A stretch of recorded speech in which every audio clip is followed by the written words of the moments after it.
How's everyone's week been? Fairly uneventful. I got to use power tools today at work. Oh boy.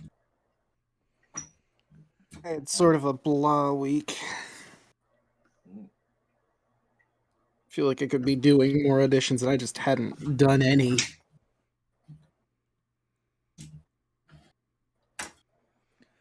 Yeah, I'm too busy getting things ready for something I'll announce, though. It says we're streaming, but I have no idea if I'm live. Ah, I see you. You're live. Okay, that's good. I think something is up with the cell towers around here. My phone has not been doing great for keeping track of anything that requires internet, so it's been a crapshoot. Mm-hmm.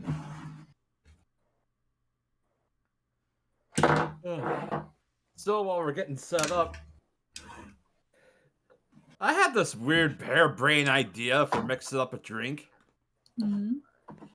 Flavored seltzer water plus V8.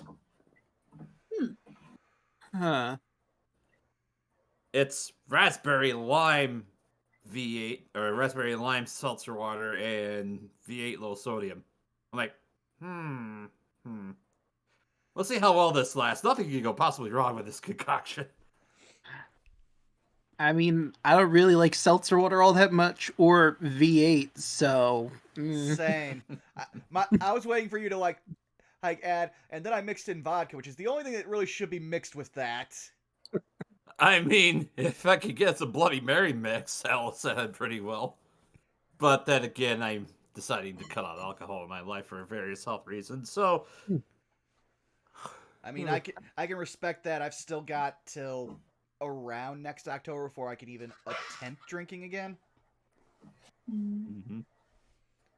I don't really drink all that much. Like, I will if it's available and the mood strikes me, but that's about it. Yeah, same. Yeah. I'll get the occasional little thing of rum and coke here and there, but I have never been drunk, so. Same. Yeah, you're really not missing much there, Caitlin. Yeah, no, I mean, it's always I funny to wouldn't- see somebody else drunk, but... Yeah. I mean, it depends. No, I don't... Go ahead. Go ahead. Well, Go ahead. it depends on what you're drinking, what type of buzz you're getting. Like, a person with me who has a super high alcohol tolerance, I can drink an entire bottle of wine, and if I want to keep that, like, buzz going for any longer than an hour, I'll need, like, 8 more beers. Yeah. I already know I wouldn't be terribly exciting to watch, because I'm pretty sure I'm a sleepy drunk, because anytime I have any bit of alcohol, I'm just like, I want to go to bed. Let's just go to sleep. I don't know. I really just drink, like, the smallest amount of alcohol, so I don't even know what I would be drunk.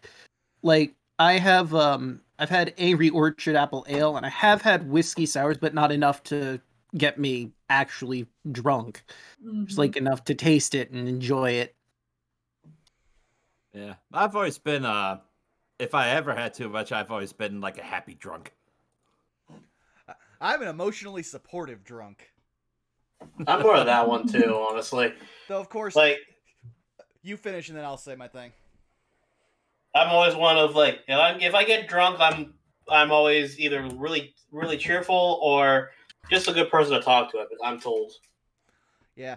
Actually, everyone but Draco has basically experienced me drunk in a call, and it's not that much different from when I regularly am. Except I'm more likely to be like, how dare you insult yourself? There will be no self-deprecation unless it is me.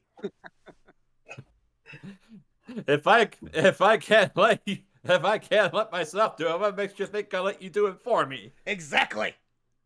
I still remember that one Discord call where it was you and Sean in it, and we were up till I think 6 a.m. just talking. Oh, it was the same one where he said his Charlotte Flair theory. Oh yeah, but that's like anytime me and Sean get in a call, if Sean doesn't have a stream about to go on, it's us for hours. That's how we became friends. Was, hey, I want to talk to you about music for like 10 minutes. We were up till 6 a.m. At least my time. So that's 7 a.m. on the East Coast. 12 hours later. Yeah, well, since we got the stream up and going, I could try to at least give this one announcement. So, coming to a Saturday stream near you, either on this channel or possibly someone else's. I'm not going to put streams on other people's channels just yet, but there'll be some more D&D coming as Saved by the Spell, a Strixhaven game, is coming here soon. Ooh. I love the name. Ooh. This time I did come up with the pun. But yeah, we've got J Frost DMing. It'll be me, Shadow Dancer Bob, Zymocyte, CG, and X Wily Willy. And we're all going to be running my homebrew. Okay, I have to ask. I played with him for over a year and a half. What character is CG playing? CG is playing a tiefling using my Heaven's Blade Rogue. Okay, because tell him to tell you the many exploits of Splash of Sun, because that character of his was amazing. Oh, I'm sure we'll hear a lot of stuff, especially since Bob has decided to test out the Murder Cave Artificer, which is one of the most chaotic things I've ever made. Seems Interesting. appropriate. Oh yeah, no, it has an ability where if you use the ability, you roll a d20, and that determines a wild magic surge. Every roll on the d20 is a different surge.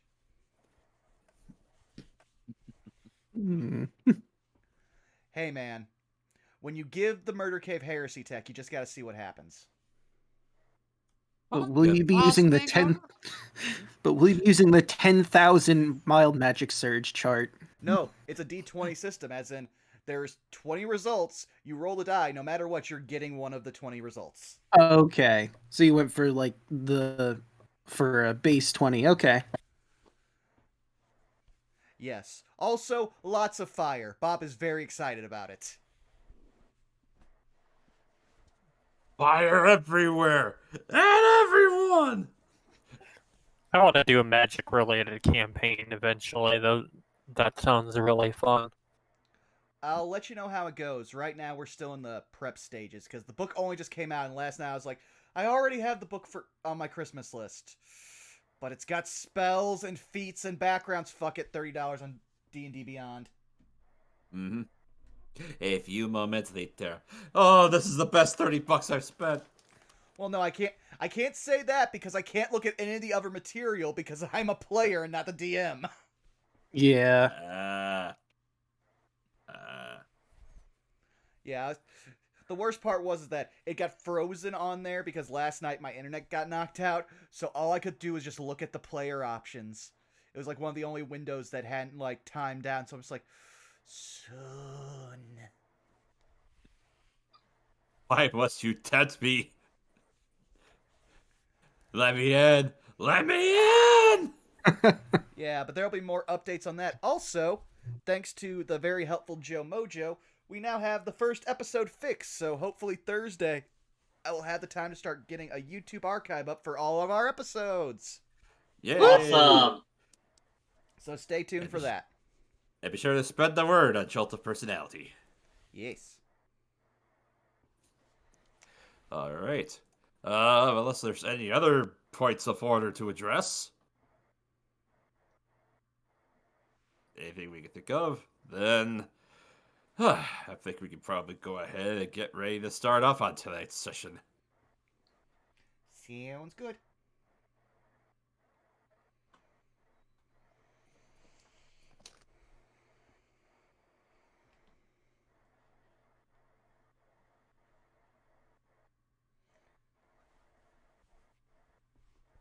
Welcome, one and all, to Session 8 of Chult of Personality. When we last left our expedition, Wick, the squashling cleric, Zeno, the half-elf sorcerer, Elise, the elven ranger, Enoch, the human warlock, and Dan, the half-elf witch. Our party departed from the ruins of Camp Righteous in search of an abandoned Shield Guardian in the jungle. On their way to its last known location, they happened upon a set of ruins, controlled by a dastardly plant called a yellow musk creeper, which spreads its seeds and controls the husks of undead to serve its needs of propagation. after disposing of the creeper and its zombie henchmen, of which Kawasha was grateful, our party continued into the jungle, regaining its bearings, and arrived at Vorn, the Shield Guardian in question. Sadly, its Control Amulet was missing. However, they did find various offerings of bones, skulls, food, and colored stones at its feet, as well as tracks from goblins, veggie pygmies, and grung, suggesting that these three races in the area revered Vorn as a minor deity. Our party then began following the tracks of goblins towards the northeast. Upon packing up to continue their journey the next day, however, Wick unexpectedly disturbed a swarm of centipedes. As we begin tonight's session by rolling initiative, what else shall our party overcome tonight? Let's find out. And let's go ahead and get some initiatives going.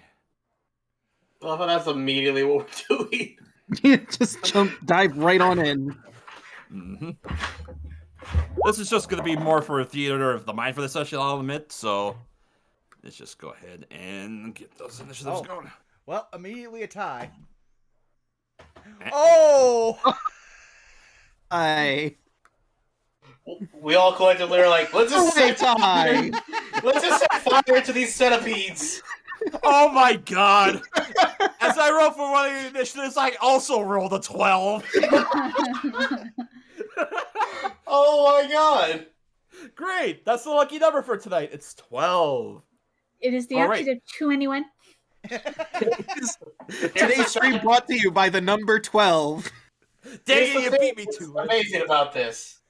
We all have different initiative modifiers, and this is roll 20. This shouldn't happen.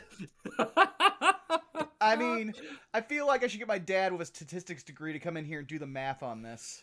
What's the statistical likelihood of this happening? People rolling 5 different d20s.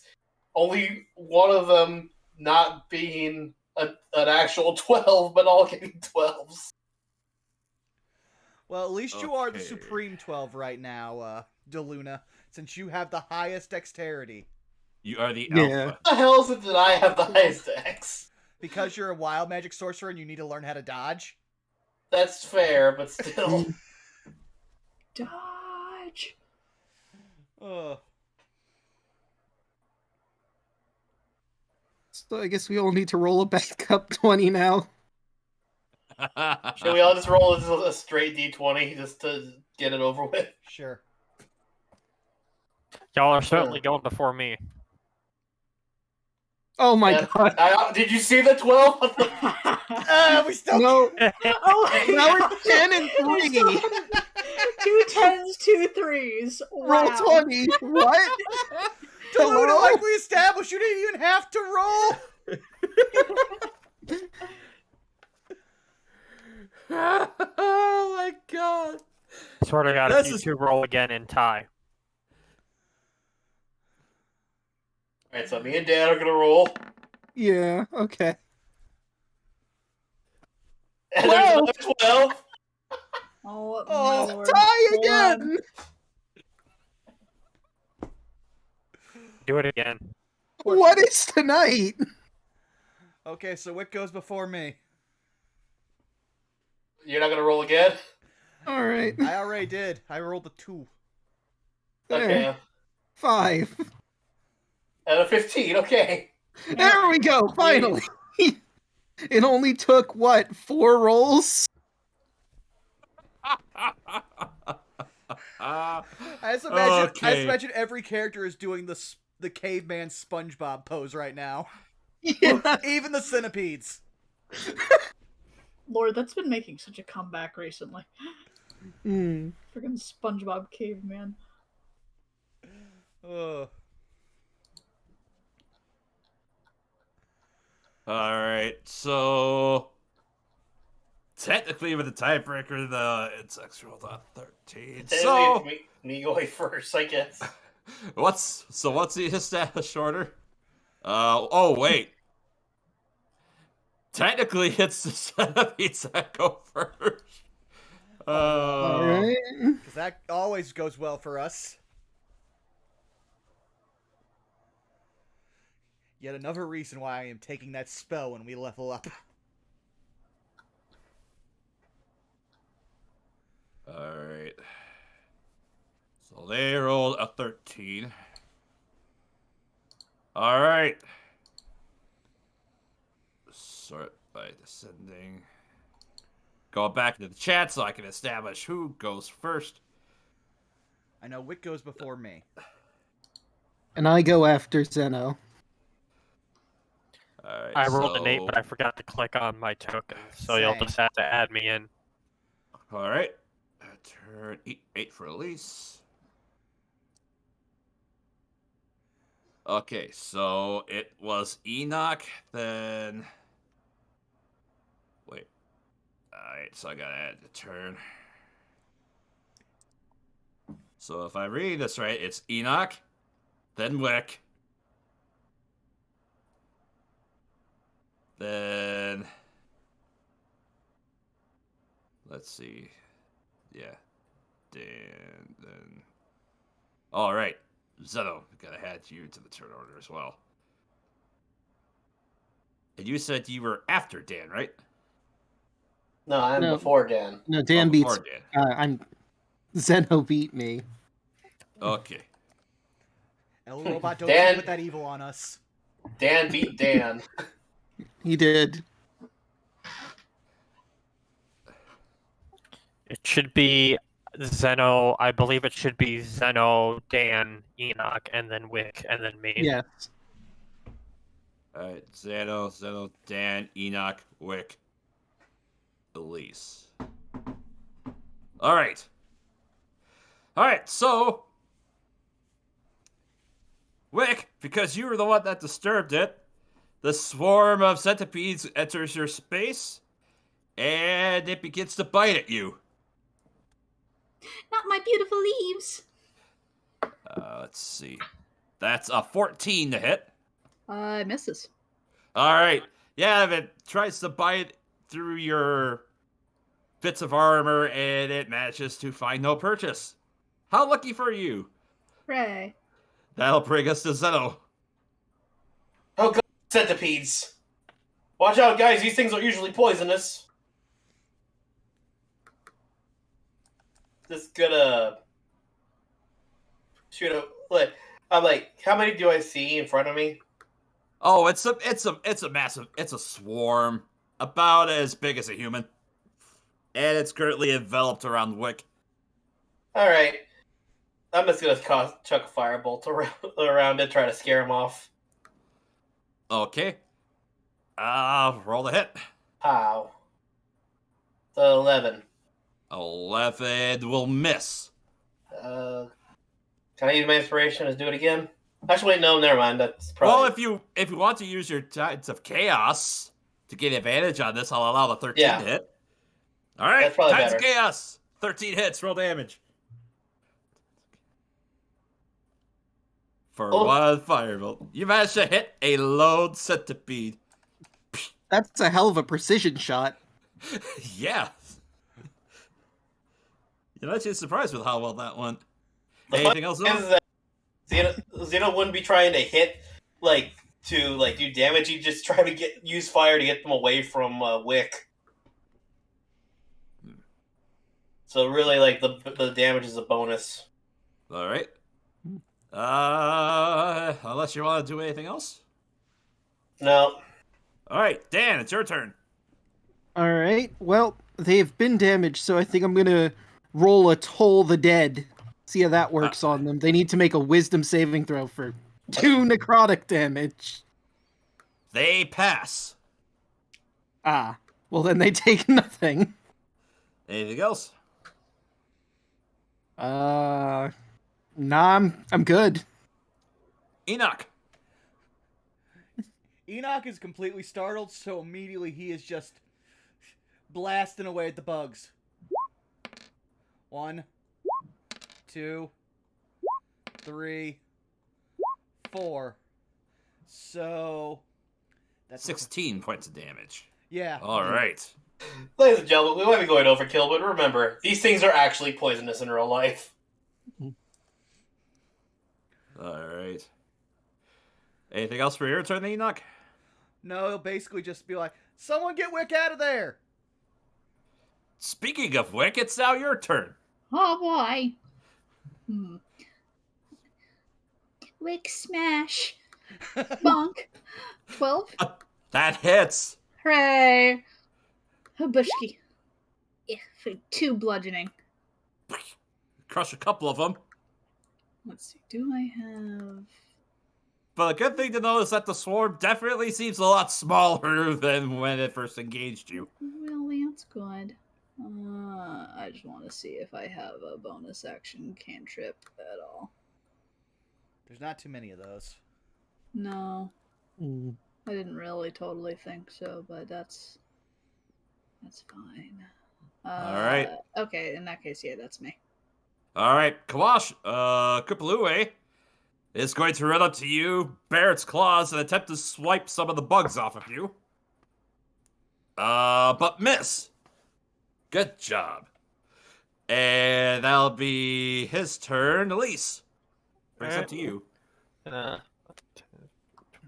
25, 30, 35. Gonna circle around the group and, you know the drill, bonus action hunters mark the centipedes and longbow shot. Alright. 18. Yep, roll all of your damage.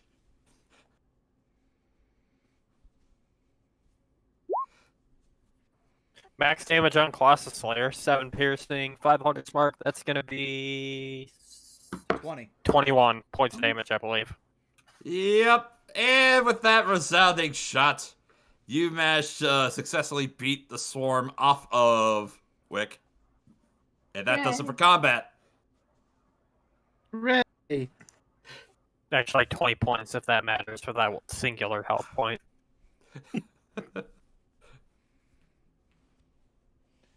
I'm just All right. imagining Elise aiming the bow and just shooting enough of them with a single arrow. It shish Yeah. kebabs them. It's just a shish Send kebab a of peep bugs. shish kebab. I mean, that putting that hell of an accuracy to use.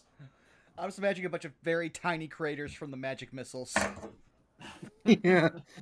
And a burn mark from the fireball. Mm-hmm. All right. So, thankfully, as you begin to pack up and move about, nothing else really happens for this part of the morning.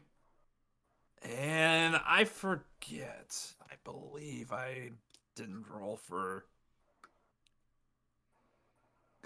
Kawasha survival check, which is good.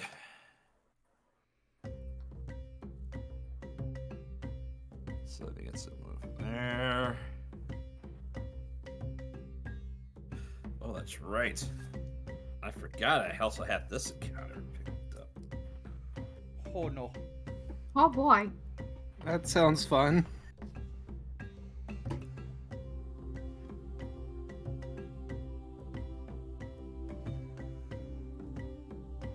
Well, we're gonna go try to convince some people to let us have their god. I feel like this is a bad omen.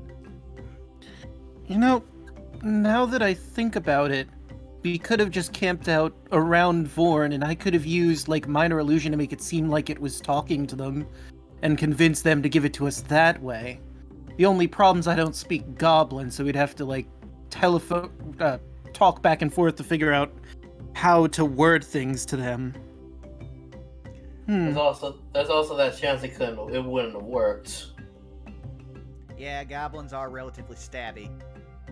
Hmm. Remember what I told you? That means shiv them. Be on the lookout for that.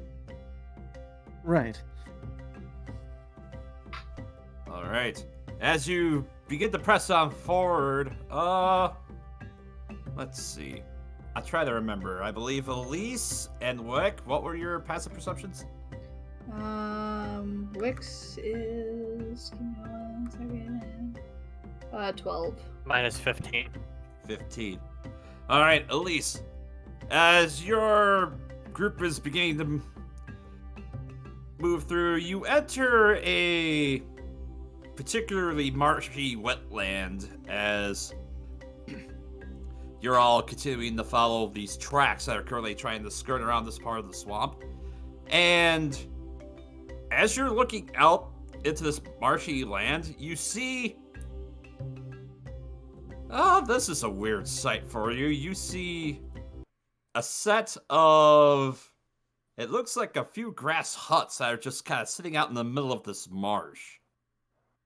Is there anything or anyone around him?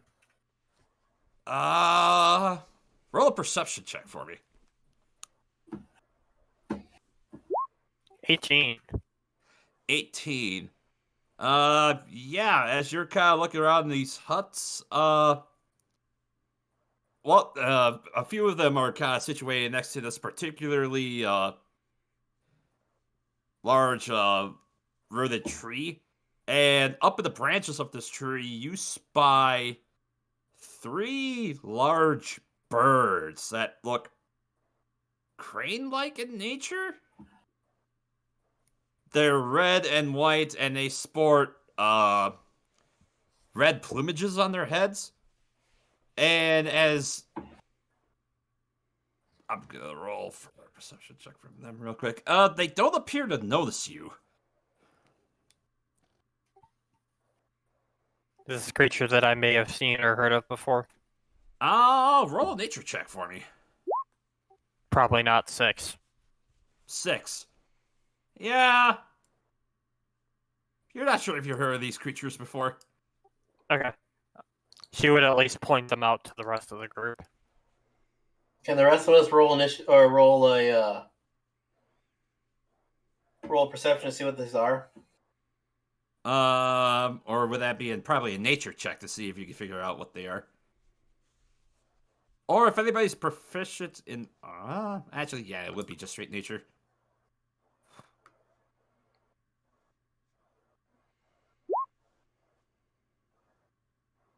Five. I'm not even rolling. We're far away from wherever Enoch's been. Yeah, Wick's a country boy too. He's probably not gonna know. And maybe read about them with his 22. Yeah. Yeah. Dan, you have heard of creatures like these. The first thing that strikes out to you is they're called Eblies. They're actually considered monsters as opposed to instead of them looking like birds. Huh. And the interesting thing about them is that they tend to be rather selfish and greedy creatures. They often will seek out unfortunate adventurers that trespass on their lands and steal and hoard their treasure. Mugger birds, got it. Those are... And one other important note is that they can talk.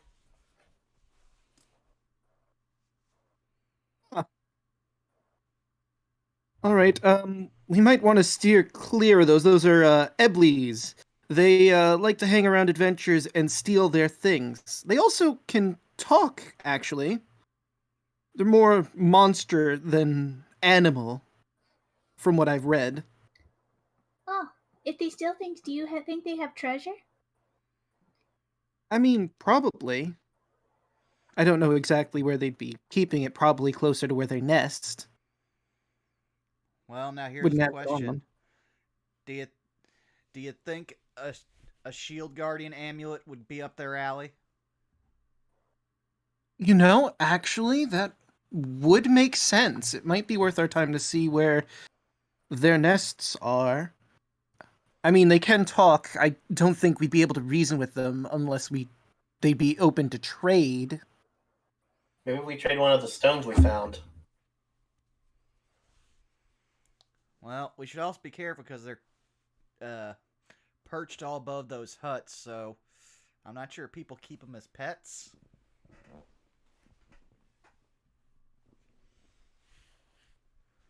No, what I know, like, what language they would speak? Like, is that just up in the air? You know for sure that they are known to speak common. Okay. Aside from that, yeah. Sorry, I wasn't trying to tail off there for a second. I was trying to think. Yeah, with that check, I also get that they do basically build huts for their nests. Ah. The huts might actually be theirs. They are known to make huts themselves. So we might find it in one of these huts here. All right, well, let's be on guard. 9 times out of 10, anything we meet here tries to kill us. Yep. That is a completely fair thing. I'm not even surprised by it anymore. All right, so I guess we'll start making our way towards the birds. All right. You approach, and you kind of have to wall through a good portion of the swamp as Kawasha just looks out. As long as we are careful, yes. Come along, Weed. And Kupalue just kind of nods up and very happily waddles into the marshy part of the swamp as he just begins to suck up the water. And how deep is the water? For you, it's probably about at least up to your thighs, Wick. Okay, so very shallow. Mm-hmm. Yeah, it's probably about shin deep. You know, probably slightly lower than that for everyone else. Yeah, definitely difficult terrain for this. Yeah, you approach, and eventually the Eblies kind of snap their neck. They begin to squawk at each other in some weird language, and one of them just kind of pipes up, "You, stop!" He says in common. Okay, hands up. Who are you, outsiders? What do you do here? We're explorers. And if we're being honest, we're kind of lost. Eventually, question, does anybody here speak Orin? No. No. Okay. Yeah, you hear this, weird birdie language, kind of a series of, like, tweets and squawks between the three of them as it sounds like it gets real aggressive for a second there. And then it stops. And then the one that was in charge kind of turns and says to you, if you are lost, if you were able to give us a treasure, we might be able to help. That's good to know. We're open for some trade. We're actually looking for a necklace.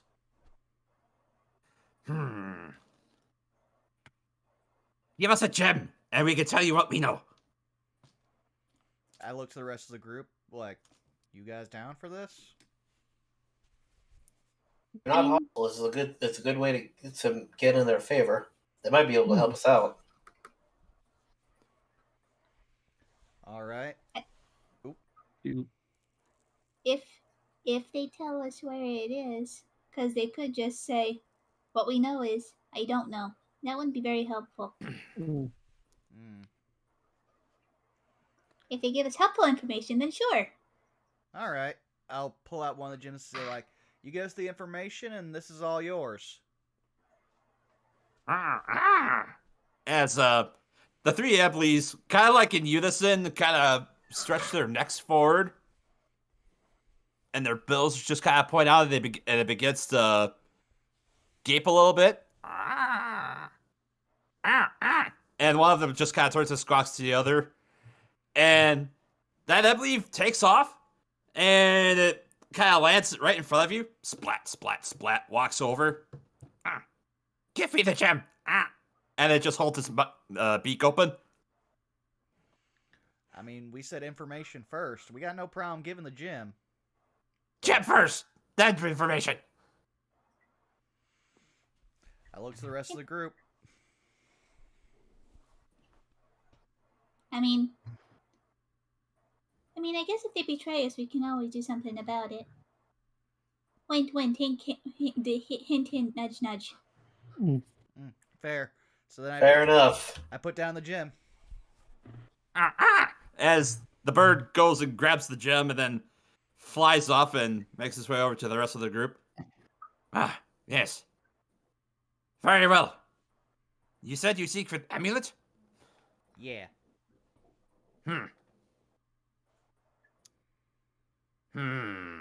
Amulet. May have been with the statue to the south a little bit before. Oh, yes. We know of the statue. It has been there for quite some time. Lots of the other smaller races have been seen around that.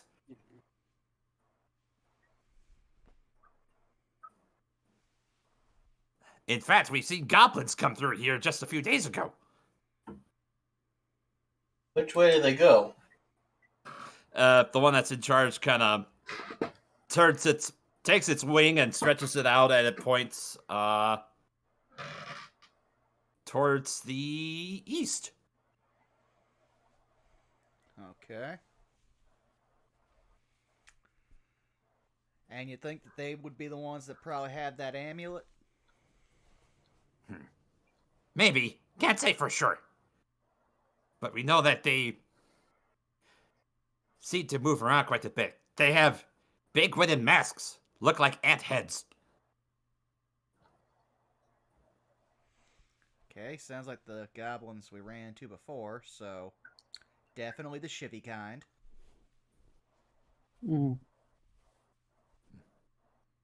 Real quick, does anybody still have one of those masks? Yeah, I hold up the one that I picked up and repaired. We could probably, if we get to their village and we see them, we could show it to them that and say, "Look, we don't want any more trouble. We've already dealt with you guys enough." The Ebly just kind of turns his head confusedly. That is not the same mask as what once we saw pass through here before. Okay, different tribe then.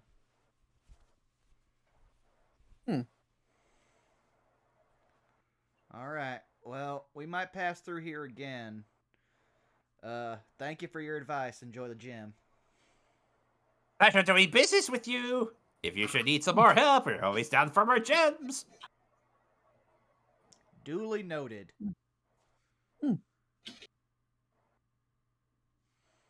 All right. As Enoch tries to process, he just did business with birds.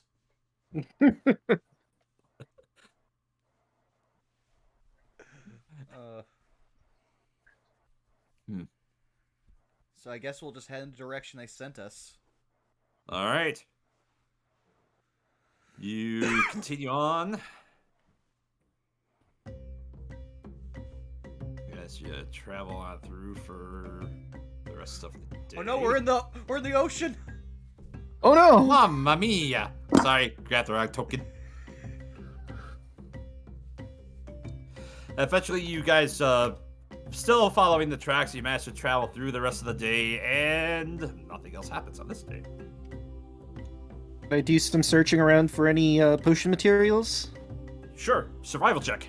Can I help him and give him advantage? Sure. Then that'd be a 19. A 19. Okay.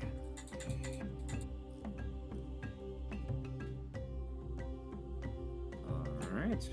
I'm gonna do another check for rations. Okay. While you're rolling for that, at least, let's see.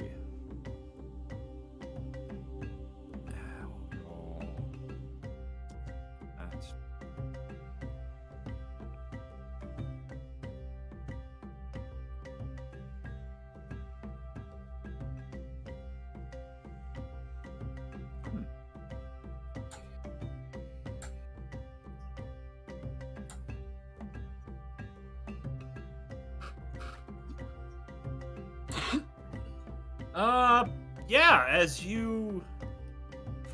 that. make your way and gather for your stuff, Wick and Dan. Let's see. Where did I say that table was?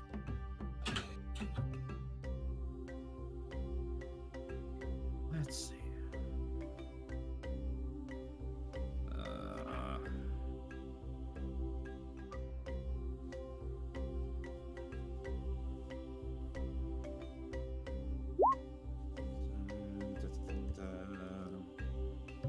Where is that table? I always keep trying to find that.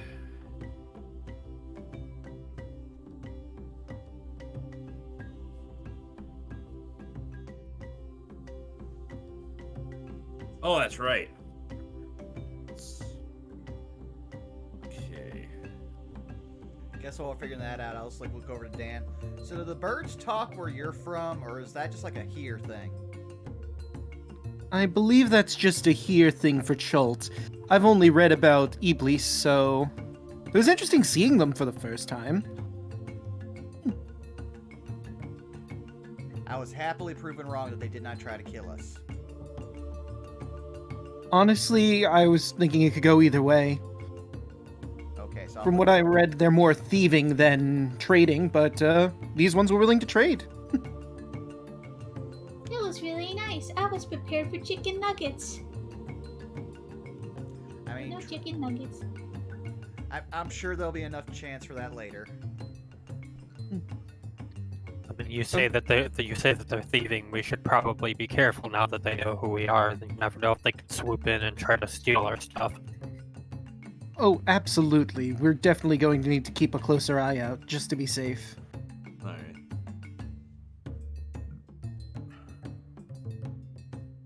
Alright. Alright. As you're going through and exploring, Dan and Wick, you come upon a particularly strange bush. And on this bush, you find a bunch of dark brown berries that are on it. Ooh. Oh, berry picking. Alright, can I roll to see exactly what they are? Sure, nature check. 8. 8. You've never seen these types of berries before.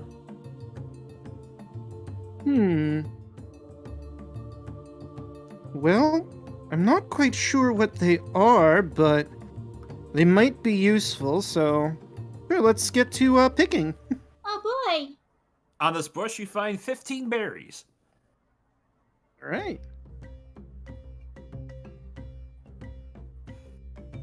Milla, I don't want to metagame, but considering I'd be searching for rations, could I also roll a nature check on those berries? Let me get.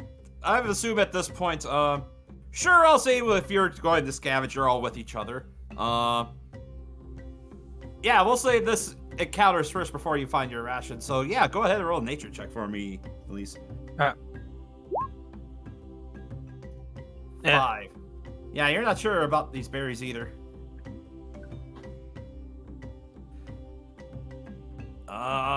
And then as you're kind of going around through the jungle, you find. I got a 23 on survival and my wander and natural explorer features. I can basically, land permitting, get enough rations to feed all of us for a day. Yep, you make your way around, and yeah, you do see there are. Oh, what would be something good for you to eat? You do see a wild boar, a sizable wild boar, just kind of foraging not that far off from you.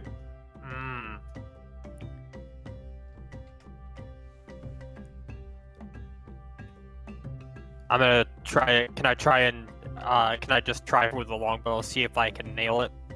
Sure, roll the hit. 19. That does hit. Roll damage. 5. Yep. Yeah, this boar's definitely seen harder days. It's kind of worn down, but yeah, you just nail it right in the neck. It tries to charge off for a little bit, but eventually stops and keels over.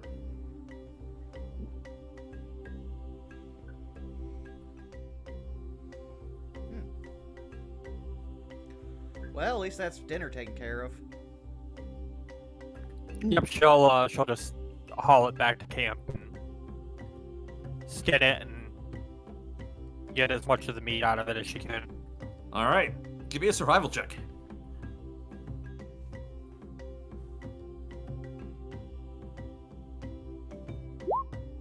Ugh. Yeah. Yeah. Wait. You Yeah. know what? Inspiration. Yeah, there you go.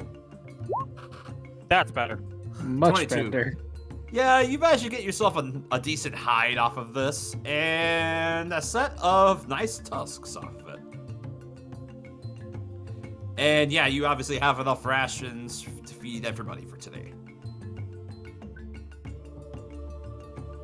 I mean, it's not chicken nuggets, but ham's good too. Wild boar is probably some of the best meat you can get out here. I agree. As Kawasha just, as you're beginning to set up camp and begin to cook your spoils. Honestly, I would prefer boar a lot more than a lot of the fancier foods of the realms. I mean, it's not bad.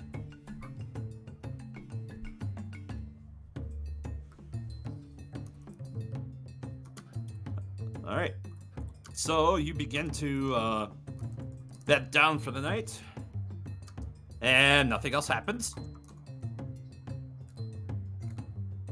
Let's see. The next day. Where's my D4 at? Need to figure out rain. There it is. It does not rain.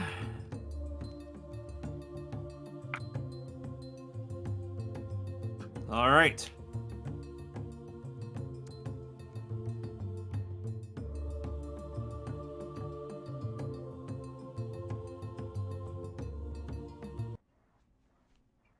You begin to set out for the next day.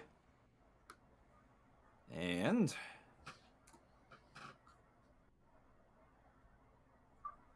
all right.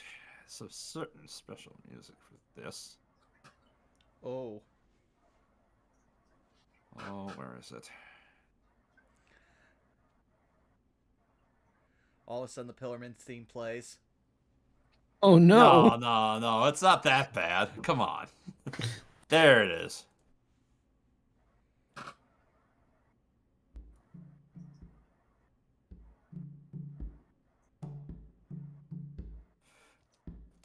As you're beginning to follow these tracks a little further down,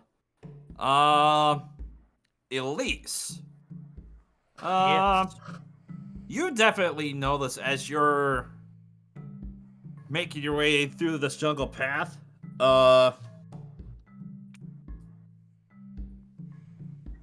you do see there, it looks like there's a trip line that somebody had rigged up ahead that has shells and bones and baubles attached to it. She'll kind of like briefly like hold the party and kind of point that out. What's that? We're probably entering goblin territory. They've got a trap rigged up ahead. Can we avoid it or should we disable it? Can we avoid it? Yeah. If you're able to see it, you can easily step over it. Okay. Yeah, she'll just try to stay vigilant for more traps as we're going forward. Well, good news. This time I have come prepared. Let me make sure that I can do this right. I love how you slowly went into your normal voice there, Caitlin. I mean, I was literally about to say that, just like pick up Wick. Like my idea was just pull on the vine, eyes light up, beep beep beep beep beep beep. Beep beep beep beep beep beep beep beep beep. The eyes turn red when it sees a trap. Beep. Yep. Sweet.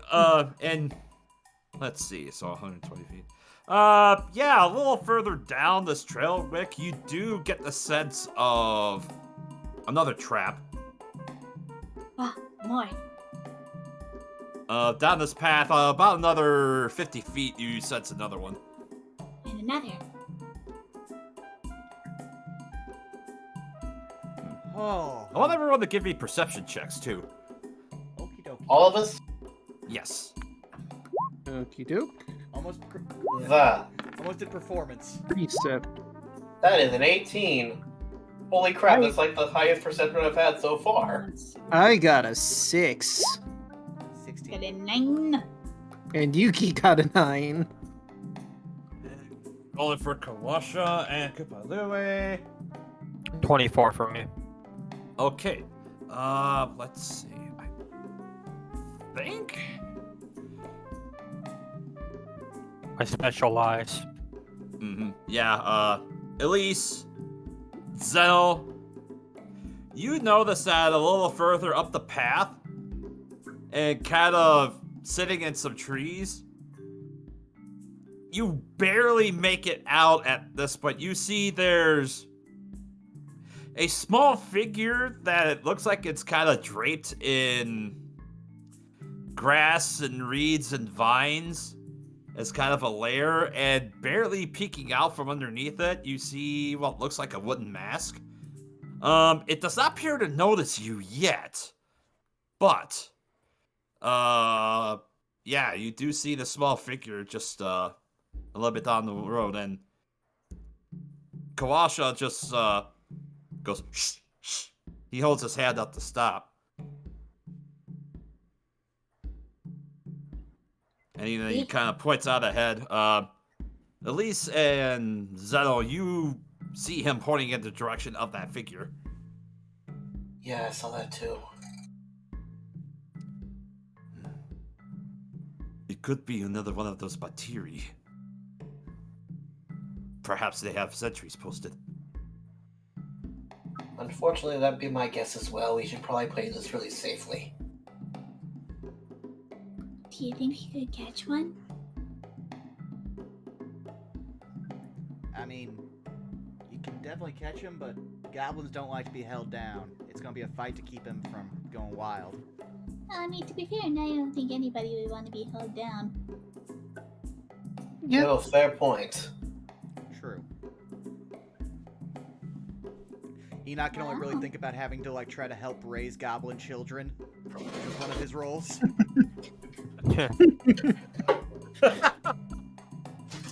Listen, man, when you're raised by a goblin matriarch, okay, 90% of the job is just holding one unruly baby. I'm just imagining Enoch with like a bunch of goblin kids under his arms, scrambling around. Oh, it's even better because he's doing this while he's like 8 years old. Yeah. Still towering over everyone.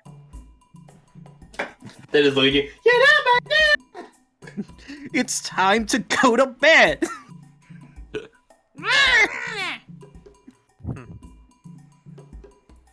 Alright, so, what do you guys want to do?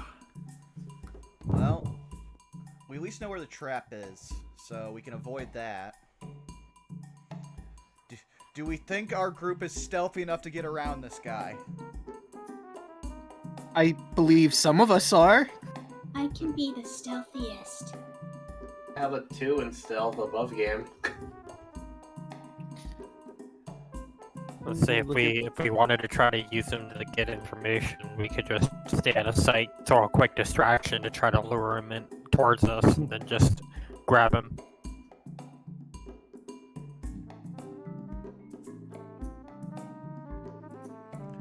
I mean, I'm down for that plan, or just try to distract him.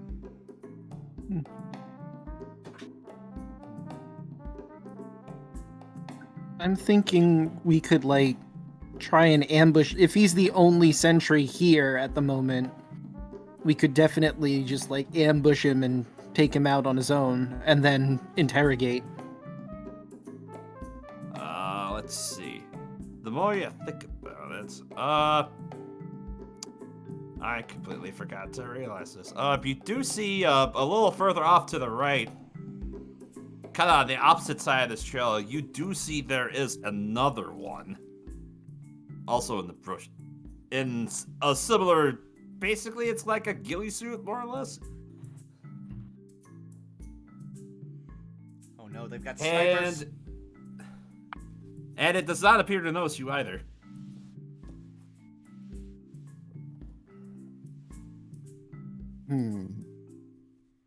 This just got a lot harder. There's a cardboard Yeah. box just sitting in the middle of the pathway. Well, we only need to worry if they're dummy thick. I can totally make my super inconspicuous dark bubble to hide us. Yeah. They will have no idea what's going on. A giant black shadow just sort of moves throughout their encampment. I mean, to be fair, it's probably not something they see. If we wanted to lure them to us, I think that would totally do it. You know what? When you're right, you're right. I mean, I would be curious about a giant dark bubble walking through my territory. I mean, if we're gonna get them to come to us, I have a much easier thing. If y'all want to get ready, Uh-huh. Oh, I could also fog cloud. yeah. Well, let's hold on to that in case we need to run. But Enoch just turns his hand into his rapier and just booming blades a tree next to him, which is audible for 300 feet. Oh yeah, that'll do it. Okay. That'll definitely get their attention.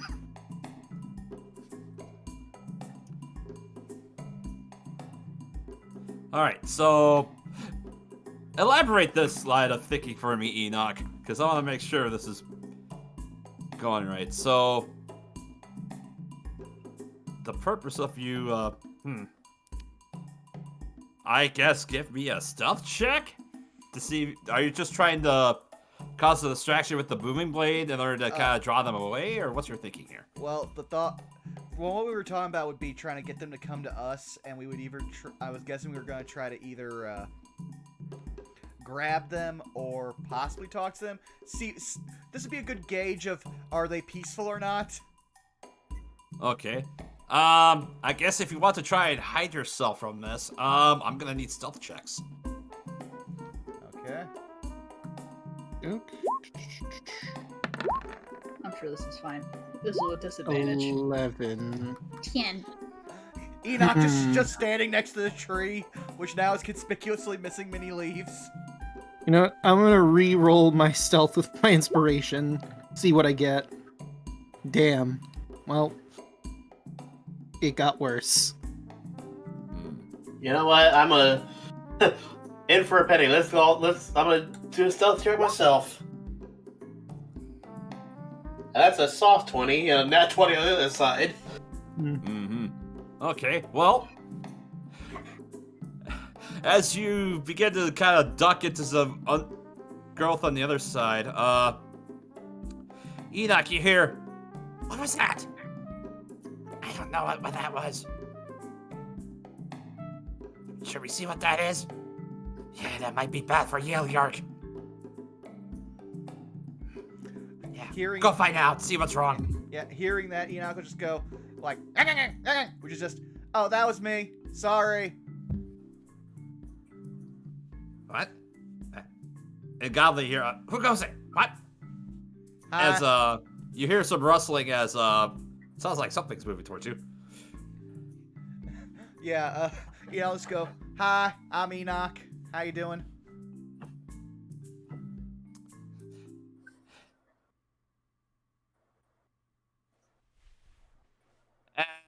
As it stops,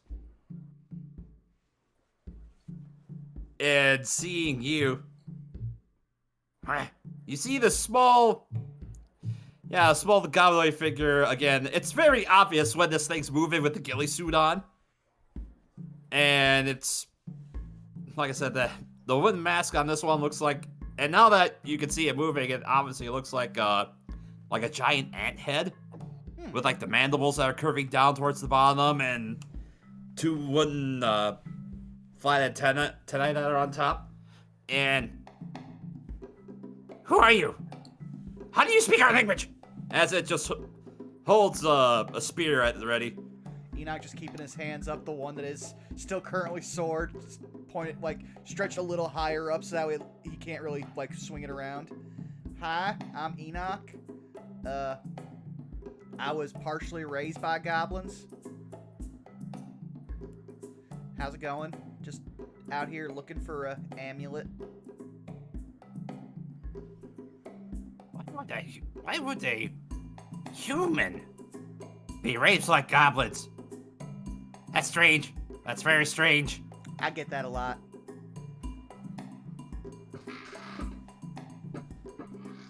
State your business. Looking for an amulet. And I'll try to describe the amulet as best as it was described to us. Roll a persuasion check.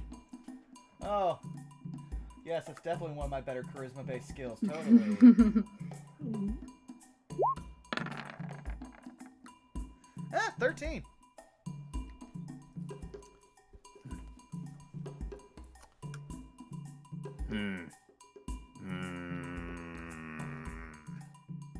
Sounds promising. Our queen has an amulet. Okay, maybe we can talk to her. Maybe we could make a trade. Make things go well. Like, I got some friends here. We didn't want to have to start a fight. That's why we made the noise. Roll another persuasion check. Okay. Can I assist? Uh. Oh, no, never mind. He doesn't need it. Alright.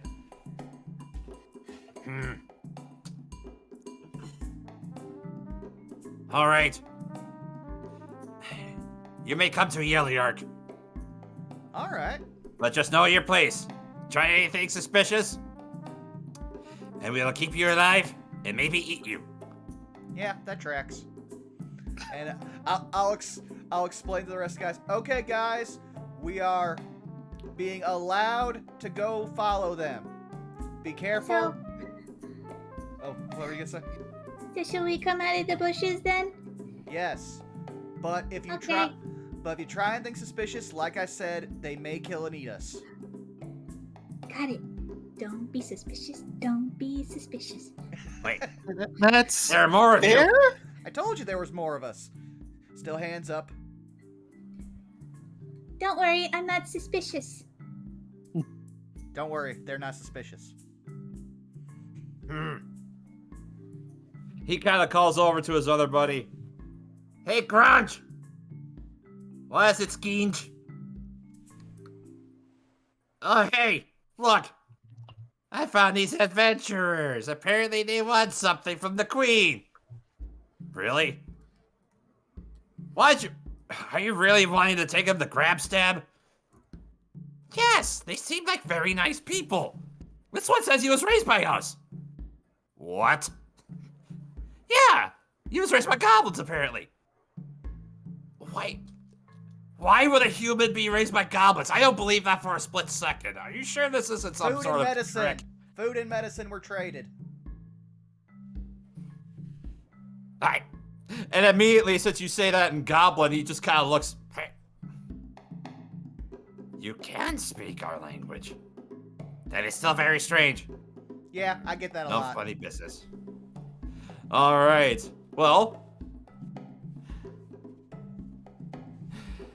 As you're... I'm gonna go ahead and bring you guys over as you're kind of brought down this path a ways. Ooh. Actually, wait, no, wrong map. Wrong map! Okay, Never I mind. won't zoom out. This I map. already did, but I didn't get much. Yeah, like I couldn't get to it in time before he I switched it. Well, me, I'm also controlling the stream. Alright. So, you kind of let down this trail, and as you're making your way down this trail, the two goblins just kind of go and raise their hands up, and you see a couple of some more rustling in the bushes as a couple of other sentries just kind of pop up, and they kind of give your group the side eye, and they kind of give weird glances at your group as you're going to move forward. And yeah, you eventually make your way into this clearing-ish area. where you see there's a few scattered huts. And if you want, you guys can go ahead and place yourselves right around here towards the bottom left corner. Alright. As you make your way across this riverbank and make your way up.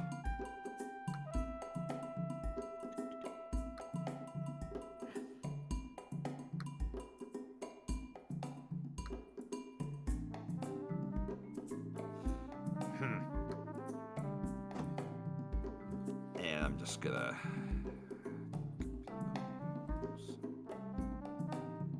And I'll just say these are the 2 sentries that are just kind of dragging you all with.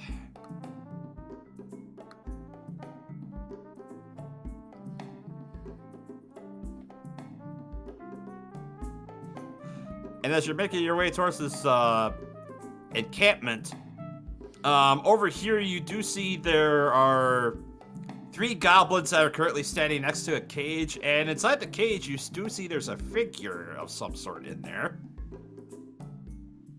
If you look over towards the left, you see there are 3 canoes that are currently beached on the bank. There's a larger hut that is on the upper left-hand side of this area, and as you get closer to this, it's kind of weird to describe as you're kind of looking at this area in particular over here. You notice that there are 5 huts that are currently placed on top of, it looks like a bundle of vines and leaves and spry looking branches and logs. And as you're kind of looking up, you notice that there's one tree that is currently sitting right next to it. As you're looking at the tree, you see it's kind of curved over the top of this. And you see a bunch of, looks like some vines that are kind of draping down.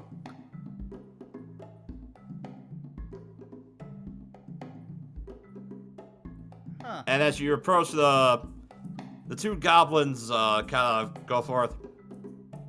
Grab stab! We have guests! And you see from one of the huts over here, you see there are 2 goblins kind of standing guard. And after a little bit,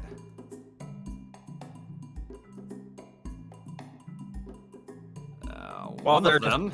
While they're kind of distracted, can I get a better look at this person in the cage? Sure. Roll a perception check.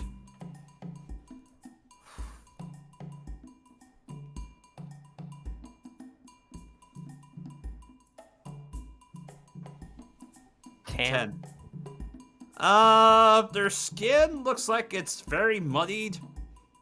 The clothes that they have on look like they're very tattered. Weirdly enough, it looks like this person is wearing muddy-looking chainmail. And it looks like they're suffering, just kind of wearing it. It looks like they're suffering in the heat because of it. Oh, that's Oh, even yeah, I worse. feel that. And let's see if she notices. She's currently preoccupied with the group of goblins that are kind of standing nearby the cage. Enoch, you hear those 2 goblins kind of teasing this person? Tasty, tasty, we're gonna eat you. Tasty, tasty, we're gonna eat you. File that away under to ask about momentarily. That's what I was thinking too.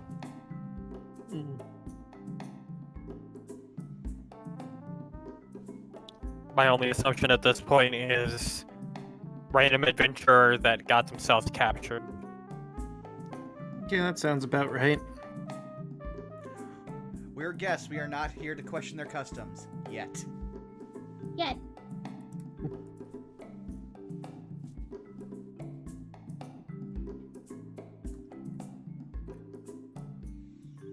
After a little bit, Yeah, you see these two goblins and another goblin that is standing currently behind them, and a couple of other huts too. You see some goblins are filing out from there. Let's see.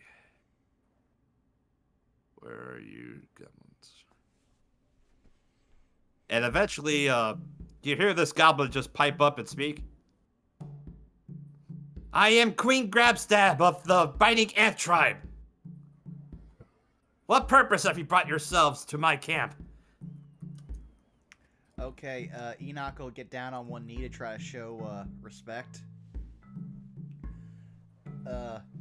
Your Majesty, we have been sent to find an amulet and help return property of the people from the coast. We heard you might have it and would want to trade, and we would want to trade for it if we could.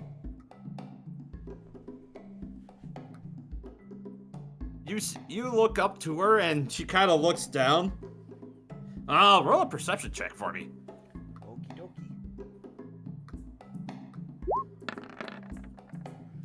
16. Oddly enough, kind of peeking out from under the mask around her neck, you do see she is wearing, it looks like an amulet. Would I be able to pull up my visor and detect magic?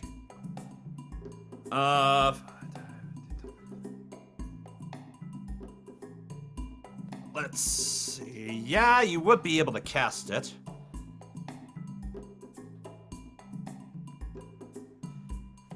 So, is it magic? You don't detect any magic from this range. Okay. And at this point, she just kind of looks down. This? And as she steps forward, yeah, you do detect magic coming off of it. I believe that what type magic? Well, actually, no. Enoch wouldn't know the different types. He would just know certain colors. Above game, I believe this would be abjuration magic? That could work with it, but yeah. I think that might be the one, Your Majesty. What's so special about this thing? She says as she just kind of unfastens the clasp and just kind of holds it up. I don't know. A very rich human wants it.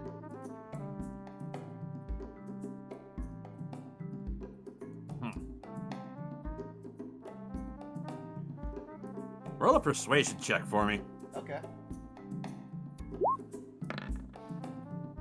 Double 16. 16.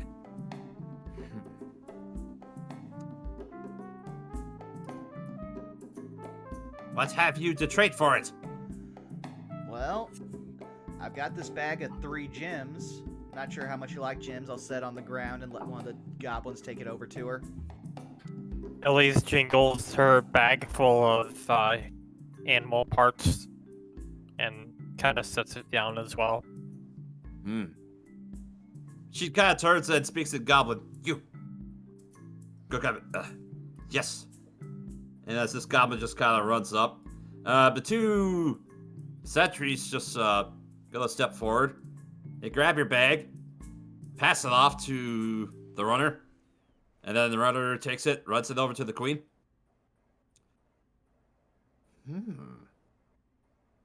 Interesting.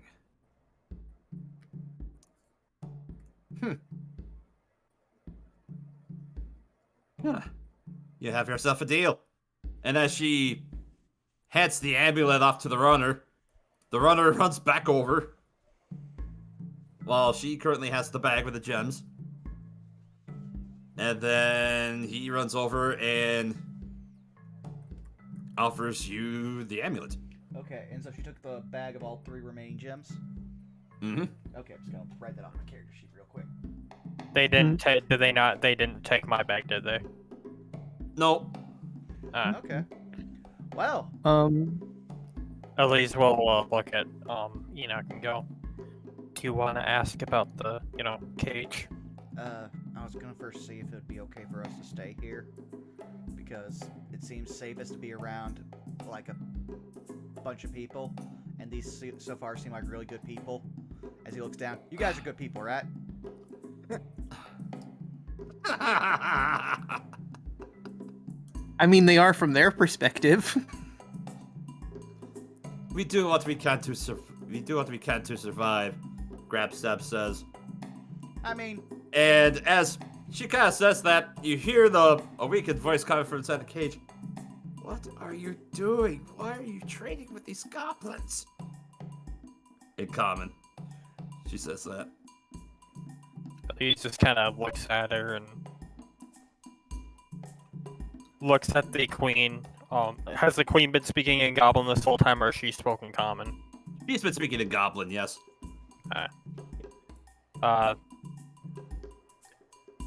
Elise would. She doesn't speak Goblin, but hoping that one of the goblins speaks Common and can translate, she would kind of motion to the girl and say, "What can you tell me about her?"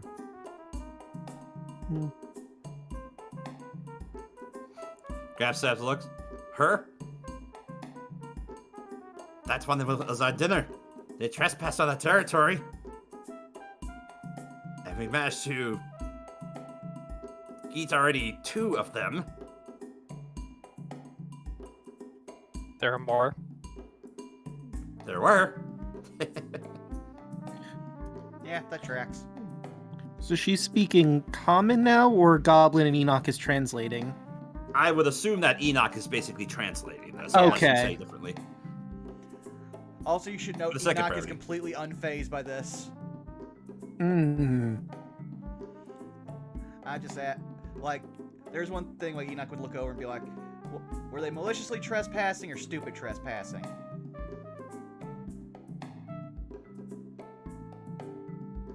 Mostly did that, Okay. If I might be so bold, what would be your price for releasing her? I do have several trophies from the animals that I've slain across these lands over the last week or so. I am a hunter by trade. If you have beast issues, I am willing to do a job for you in exchange for her freedom. Roll a persuasion check for me. Can I give advantage because I'd be like, also being like, actually a really good hunter. Really good hunter. Can I have him, since he's the one translating Goblin, and I'll give him advantage? Sure, Enoch, if you want to make the persuasion check with advantage. Sure. 21, okay. Phew. 21. Yeah. Much better. Well, that one was going to be our food. Do you have any food in return? Just holds open the bag full of rations that I've been gathering throughout the last couple days.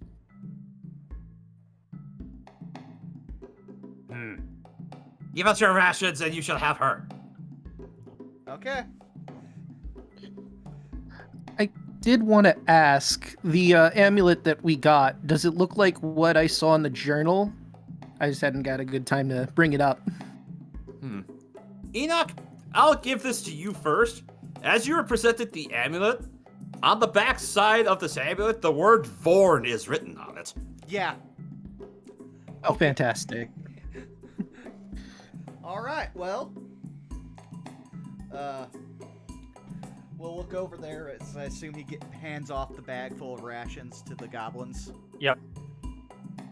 And I would say, it has been a pleasure meeting and trading with you. Is there anything you would like us to take back?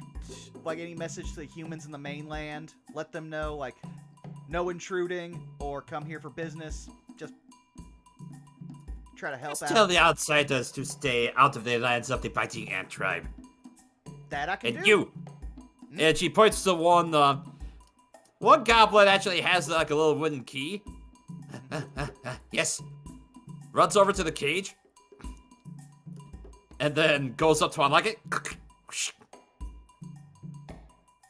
And it steps back.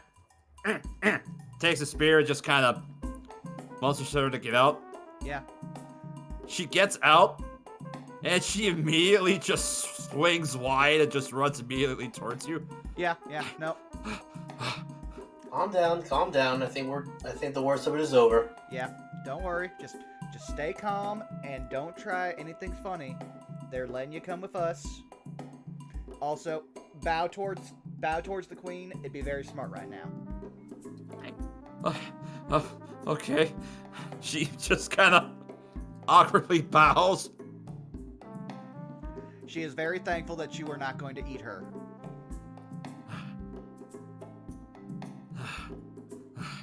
Please, let's just get out of here. I still have my mission to tend to. Okay, all right. It's been a pleasure meeting you. We will make sure that the Biting Ant Tribe is left alone. Thank you. All right. And as everybody is kind of begins to leave, you hear some kind of stifled laughter coming from behind you guys as you guys begin to leave. And Enoch, you just kind of hear Grabstab just kind of say, "Never I thought I'd have to deal with outsiders or humans. This is... What do they want with that whole thing anyway?" And Enoch will just immediately stuff the amulet into his pack and just be like, "Okay, guys, we should go. We are very lucky. Let us go far away from here as possible." That went rather well. Better than I thought it could have gone. All right. Very well. I thought for sure that we were going to have to fight. Well, I thought we'd have to do a little more trickery, but this works. If we don't want to actually stay the way that it went, we better get the hell out of here quickly. Yeah, far away as possible. We want to be out of their territory, preferably before nightfall. Okay. Also, hello, my name is Zeno. What is yours? Hi. He says to the... Urtil. And as you get a better look at this woman, beneath the mud that's kind of scattered about her hair and her face, she has a lightish green skin. And now that you're getting a better look, she does have two smaller looking tusks just kind of peeking out underneath her lips. Urtil, Silver Tusk. You're an orc. Fork. Half orc. I'd rather not talk about it, to be honest, but that's besides the point. Are you injured in any way? I'm sorry, could you repeat that? Elise is basically asking if she's been injured or if she looks particularly wounded. Roll a medicine check for me.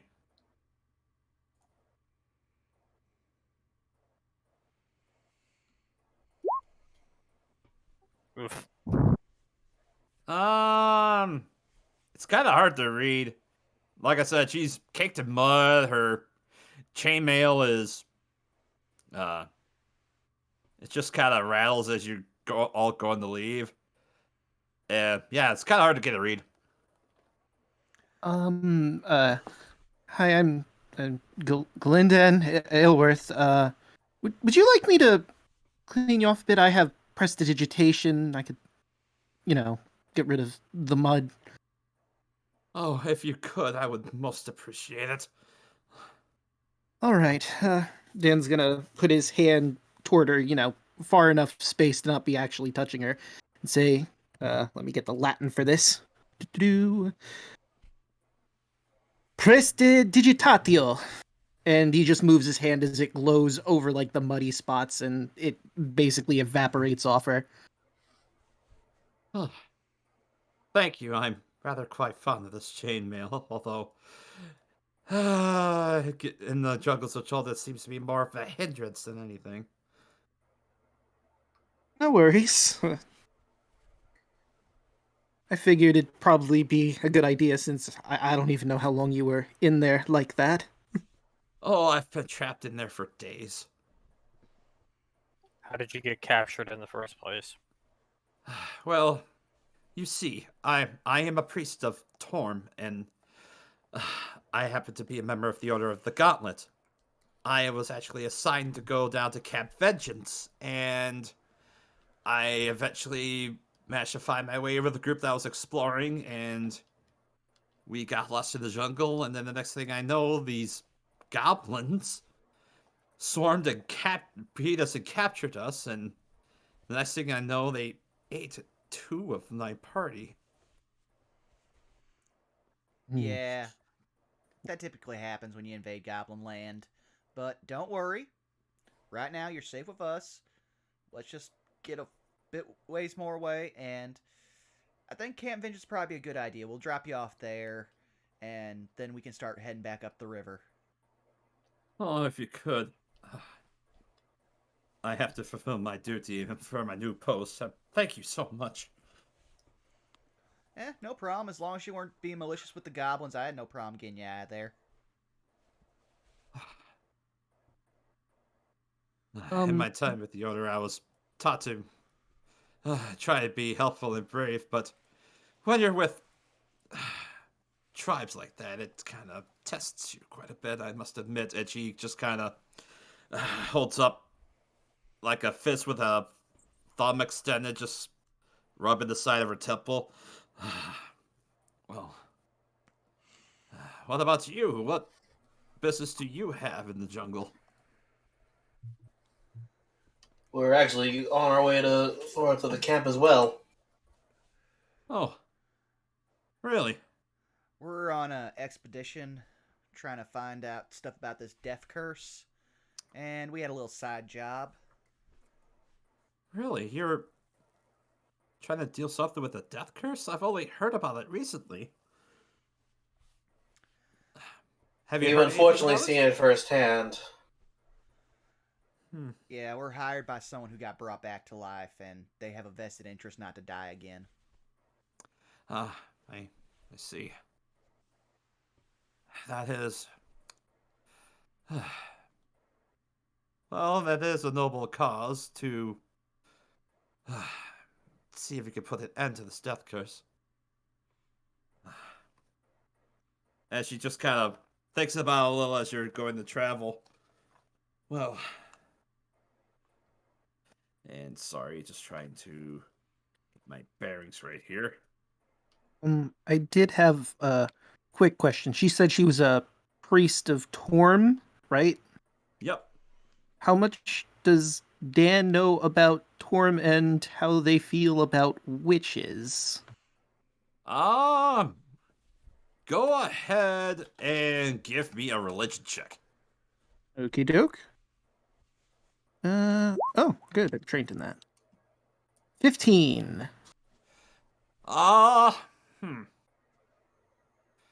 Well, you remember that Torm is typically known as the True and the Loyal Fury. His domains typically have to deal with duty, loyalty, righteousness, and law. So you would get an inkling that, based on that check, as long as you're a law-abiding citizen, it shouldn't be that much of an issue. But if they found out, that might not be in your best interest. Right. Dan's gonna be a little nervous now. Sweating a little bit, but trying not to say anything. So typical day for Dan, okay. More so than usual. I'm just gonna say, Why are you leaking? It's very hot out here in the jungle. That is true. But you're leaking more than usual, and your eyes are shifty. And you're stuttering a lot.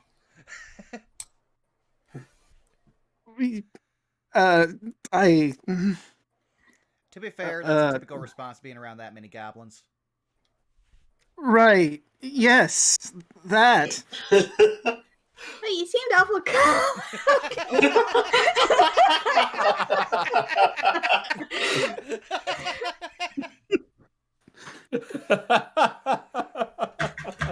Dan is currently contemplating using fog cloud and running as fast as he can. Meanwhile, Zenos is laughing because he's like, "Yep, I've seen this before. I've done this before. That's why I'm over here in the first place." He doesn't say that out loud, but Mm.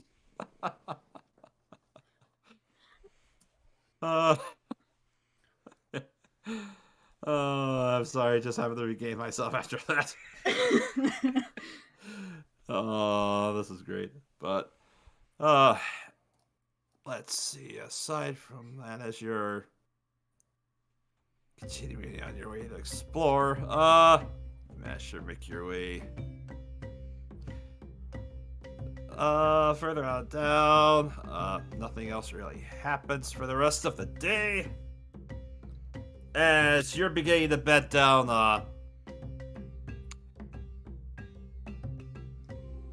crap, I already forgot what her name was. God, I'm terrible with this. NPC. I mean, I wrote down how I thought it was spelled. Intril Silvertusk?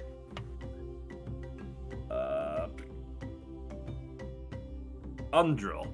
That's her name, Undrill. Undrill. And I'll type it out. Dede.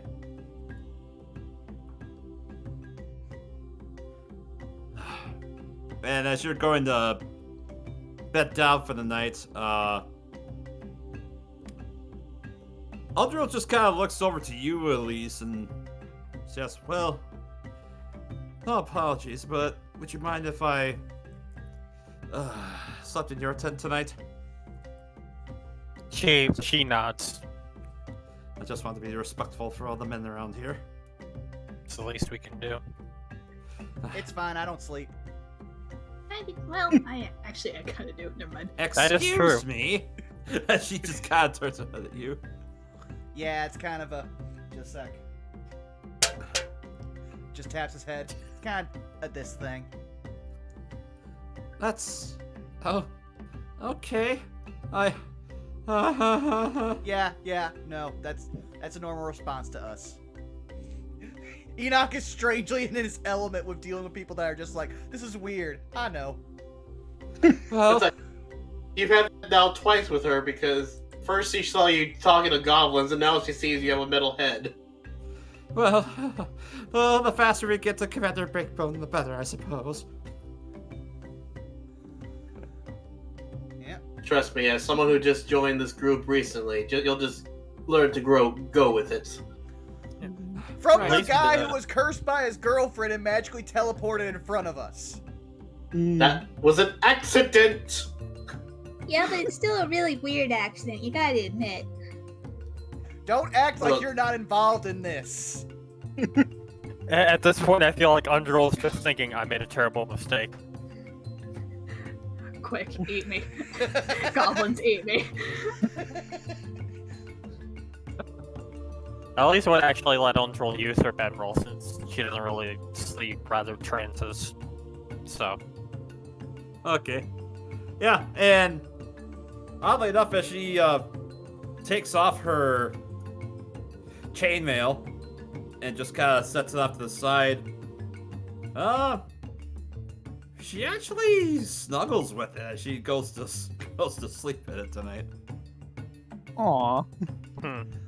Yeah, we attract those types. Totally not weird at all. Above game. But let's see. The next day. That's all.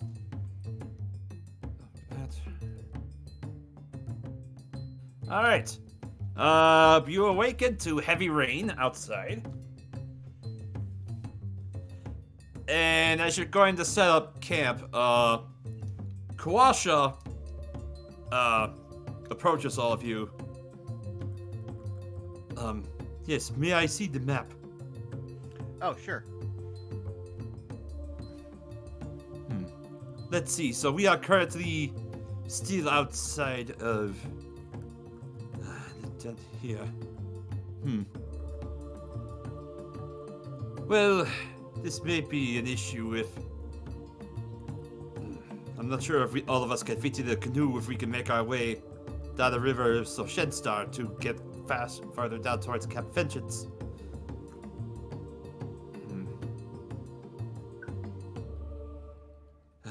Question, Undrill, did your expedition have canoes? Oh, well, yes, those were the ones that were left back at Yelvyark. Well, Yeah, sorry. Oh no, that's fine. After the last set of goblins we met before them, those canoes probably would have been a deal breaker. yeah. Here's my question. I was trying to see if we could take those with us. Did we ever grab those? No, you didn't really get a chance to. Nobody else brought up the issue at the time. I also assume that they might have been the goblins. Yeah, kinda. Yeah. They might have not let us go if we just took one of their canoes. I honestly also kind of just thought, we already have a canoe and forgot, we're at our limit on that one. Honestly, I didn't think about the fact that we wouldn't be able to have Undrill in the canoe until a few seconds ago. Mm-hmm. Yeah, I thought the journey overland would have been easy enough, so I didn't factor in canoe logic.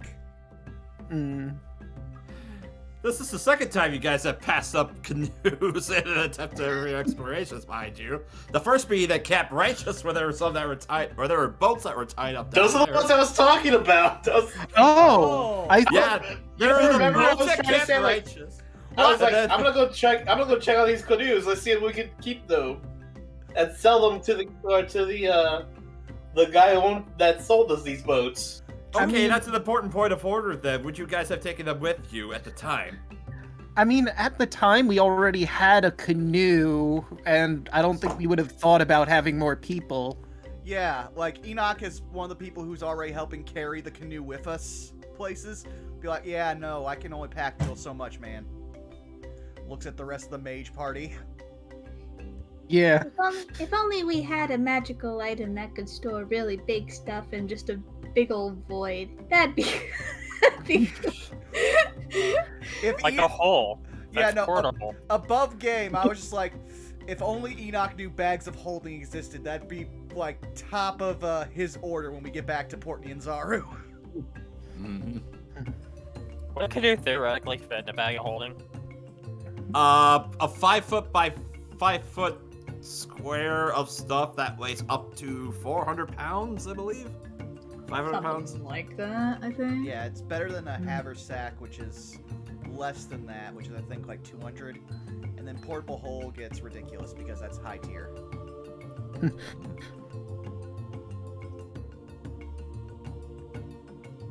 All right. So, I mean, to be fair, like, now Kwasha and Kupalue, bear with me. Kupalue likes water, right? yes. If we had some You do, rope- and he kind of looks down at Weed and says, and he kind of hand sign languages to him. You do like water, right? And then Weed looks up and nods.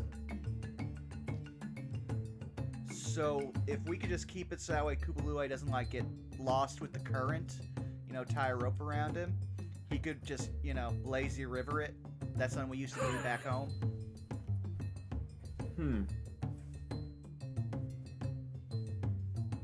He goes to sign that back to Kupalue and looks down at him. And he just kind of looks up. Thinks about it for a sec by putting his index and thumb around his chin. And nods. Hey! That may work. I mean, as long as we don't have to deal with, you know, alligators or piranhas in the water, it shouldn't Well, be he's that a big of a deal. To be fair, he's a vegetable, so they wouldn't really have much with him. That is Well- true, now that I think about it. Well, fungi, but yes. Well, there is an issue of... there may be potential threats in the water.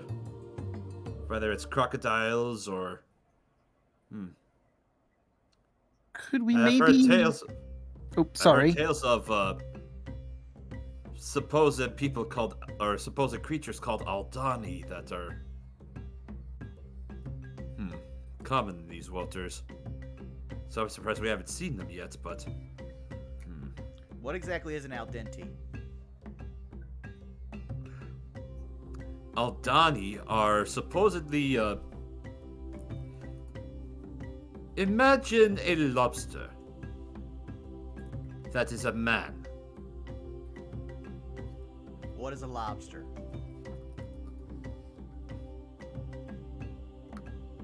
And he just kind of holds up, well, imagine it's a sort of fish that has lots of legs, and it has a set of claws that, and he just kind of does this motion with his hands and just clap, or like clamping.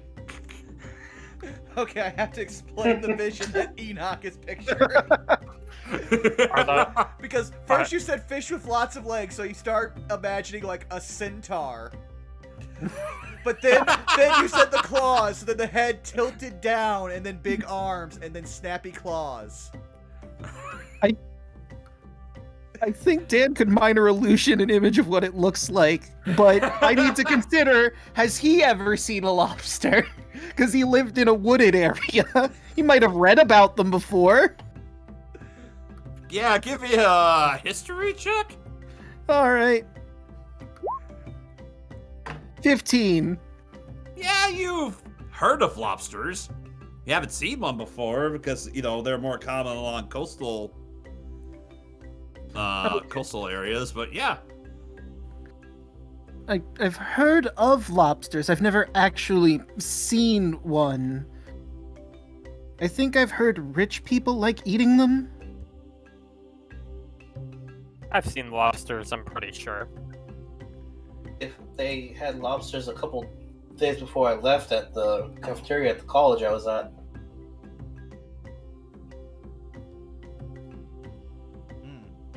Okay, well these things do sound dangerous. So now, back to the drawing board. I did have a thought. Could we like make a maybe makeshift raft to attach to the canoe, and maybe Kupalue could sit on that? I suppose if we were able to scrounge up some wood or vines, we could possibly make a little raft for him. Looks at giant forested area we are in. I think we can manage. Gee, I don't know where we could possibly find those materials. Dan gestures to the woods around them.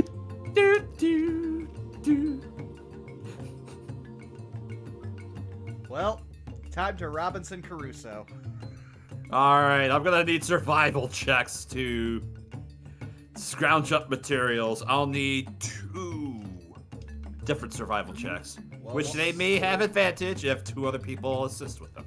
Alright. My survival is 4. I've got a +3 to mine. About to say, Mine's a 0. I'm pretty sure Elise and Wick have got this. I'll give one of them advantage if someone wants to give the other one advantage. I'll help. Yeah, Wick. I'll do Elise. Alrighty. So with the binge. 14?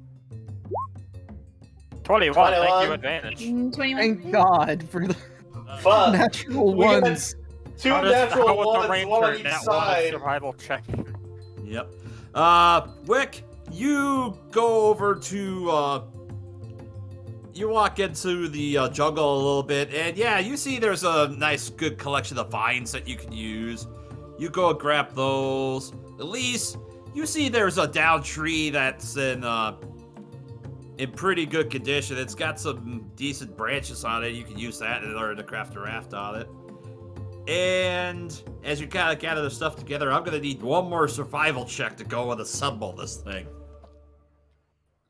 And then on one person, and if Wick and Elise do it together, I can let one of you have advantage with it. Alright, I'll give Elise advantage. Oh boy. 14. 14. It ain't pretty, but it gets the job done. That's our party in a nutshell. Yeah, pretty much.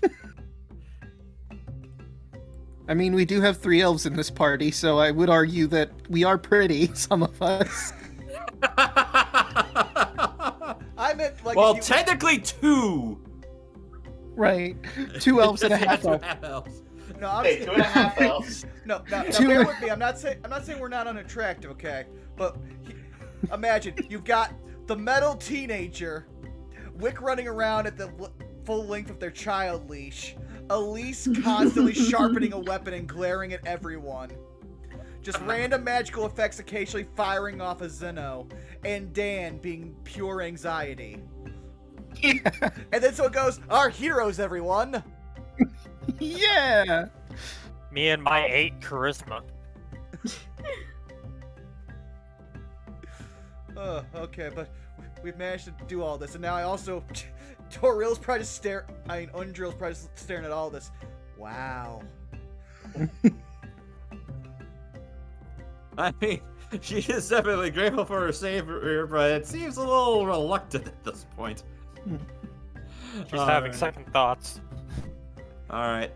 So we'll say for, building their effort, getting that set up, it takes a decent part of the morning to get that done. So then, traveling down to get closer to the river over there. Let's see.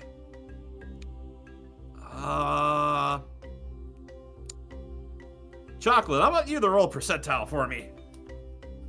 Oh boy.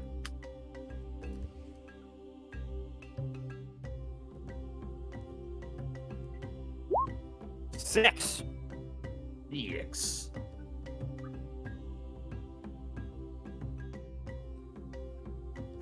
Real quick above game while you're getting that set up, do we want to take our break here? Because I need to run to the restroom. Yeah, sure. This Yes, is actually please. a pretty good time to take a break. All right. Go ahead and get this counter set up. I'm gonna grab some more water because I ran out. Hydrate. Yep. And hey, Hey, Chad, Landry. how you doing? Enjoying the comedy of errors? Ugh. Hey, in our defense, you basically saved us from having to kill a bunch of goblins today. Yeah, I was saying in chat earlier, I can't believe that we avoided a holy war. I mean, me too, now that I think about it. Who knew that diplomacy was feasible with goblins? Diplomacy Especially is, Batiri. if you have food, goblins will more than likely work for you. I mean, Considering also, they are probably the lowest on the food chain yeah, as and far al- as creatures go. and again, like the way I'm playing Enoch is that he was raised by goblins, not exactly well. He had a very unattentive father figure, big air quotes there, and then was raised by a very constantly angry goblin matriarch who's just like, well, he's made sure my family survived through 3 generations. I guess I'll raise this kid.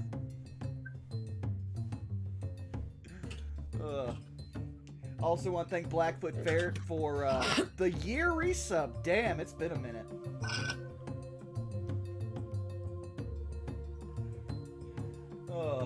I mean, to be fair, that'll probably happen with our group L robots. Be right back. Don't you bring the emus back, Alpha Rat. But yeah, I will. The emus never went anywhere. They won the war. Yeah, but we've already had like the incursion with us with the axe beaks. That was almost as bad as the raptors. But yeah, like I said, I'll be right back.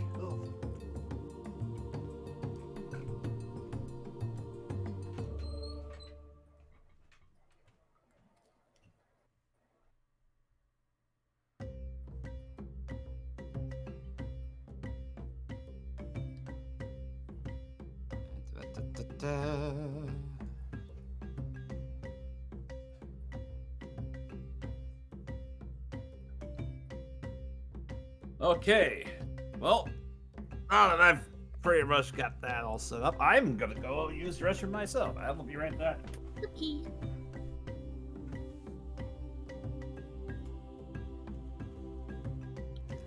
And I'm back. Welcome back. Also, since we got a few new people join us, I might as well say it. First of all, if you're enjoying tonight's stream, soon you'll be able to catch up from the beginning if you missed any episodes, because I've got the first episode finally fixed, so once I have some time to sit down and learn YouTube, I will be uploading full archives of these up on Burnout Vaughn YouTube. And then also, coming to a Saturday stream near you sometime in the near future, get ready for Saved by the Spell, a Strixhaven campaign. With a whole new group of people. Not sure if we'll be streaming on this channel or not, but I'll keep you all posted. I have returned. Welcome back. Thank you. I'm back. Oh yeah, Welcome back. I was gonna tell you about this before we start, but then we forgot.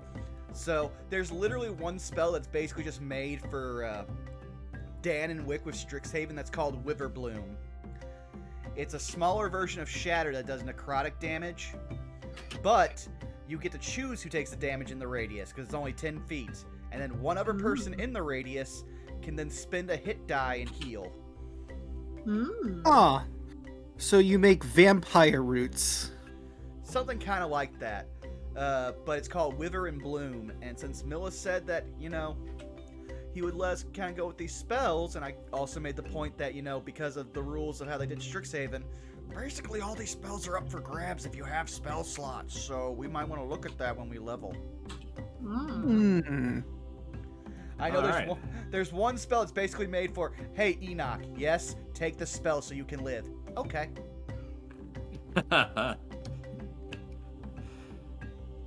Alright, one important point of order. DeLuna. Yes. As the day would have started before all this stuff happened, I realized you did use the Tides of Chaos earlier that day, so I'm gonna need you to roll a Wild Magic Surge on the D100. Oh, D100? Yes. Oh yeah, Tides of Chaos is instant. That's a 55.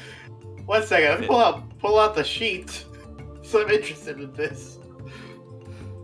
Oh yeah, okay, so as you're waking up, you're completely bald. Oh! Yeah, at gonna the look start of at the day, you're Zeno. completely bald. Dan's gonna look at Zeno. Did you do something to your hair? It's gone. I just imagine Enoch was watching as it all just fell out while he slept. Darndest thing. And you saw this happen and you couldn't say anything. Hey man, when you lose the ability to sleep, you let other people cherish it. I mean, fair, but you know what? Actually, no, that's fair. Like, I can't even be mad. I mean, what sounds better? Him waking you up and panicking you because your hair is falling. You got cut off there. Oh. I said, Okay. I'm what's the- very sorry. It's alright. I was just saying, Dan said, what sounds better? Him waking you up in the middle of the night and having you panic about losing your hair, or getting to sleep? That's And then fair. panicking about losing your hair when you're awake. Yeah. I was laughing at if I got one more. 56 is your body immediately sprouts hair head to toe to a length of 6 inches until you shave it off. That would actually be more alarming. Yeah. Suddenly Total- lycanthropy. It's like if I had woken up. Is it hot out here for anyone else? Yeah, at that point, Enoch probably would have woken you up and also tried to make sure you weren't turning into a monster. I mean, we all someone said they wanted me to turn into a werewolf. Yeah. No. And then we'll just need a Werewolves vampire. love No, we will not have Strahd cameo here. Again, I can neither confirm nor deny this, but this is awesome. The fact that it always circles back around to Stradford Zarovich, you son of a bitch. Oh. Alright, well, if everybody's back, we can be good to continue. The good news, Zeno, in spite of your hair loss, as you're traveling through the day, you actually feel your hair start to grow back a little bit, especially on your head. Must feel so weird. I find the implication that it didn't all fall off from just his head more terrifying. I know, right? That also brings up in-character things I don't need to know about Xeno. Mm. Like, he wouldn't have checked. He would just mainly focus on the fact that he no longer, like, he didn't have his hair and he didn't have his, like, really pathetic attempt of a beard.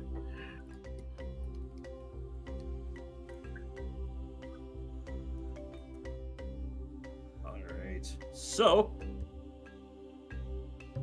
Oh, Vaughn, I think you need to switch back to the map on stream. Luckily, we weren't moving. True. yep.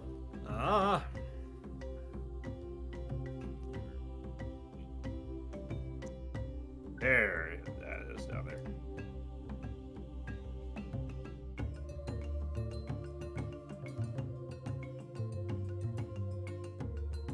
Alright, so, thankfully, as you travel through the day, nothing happens.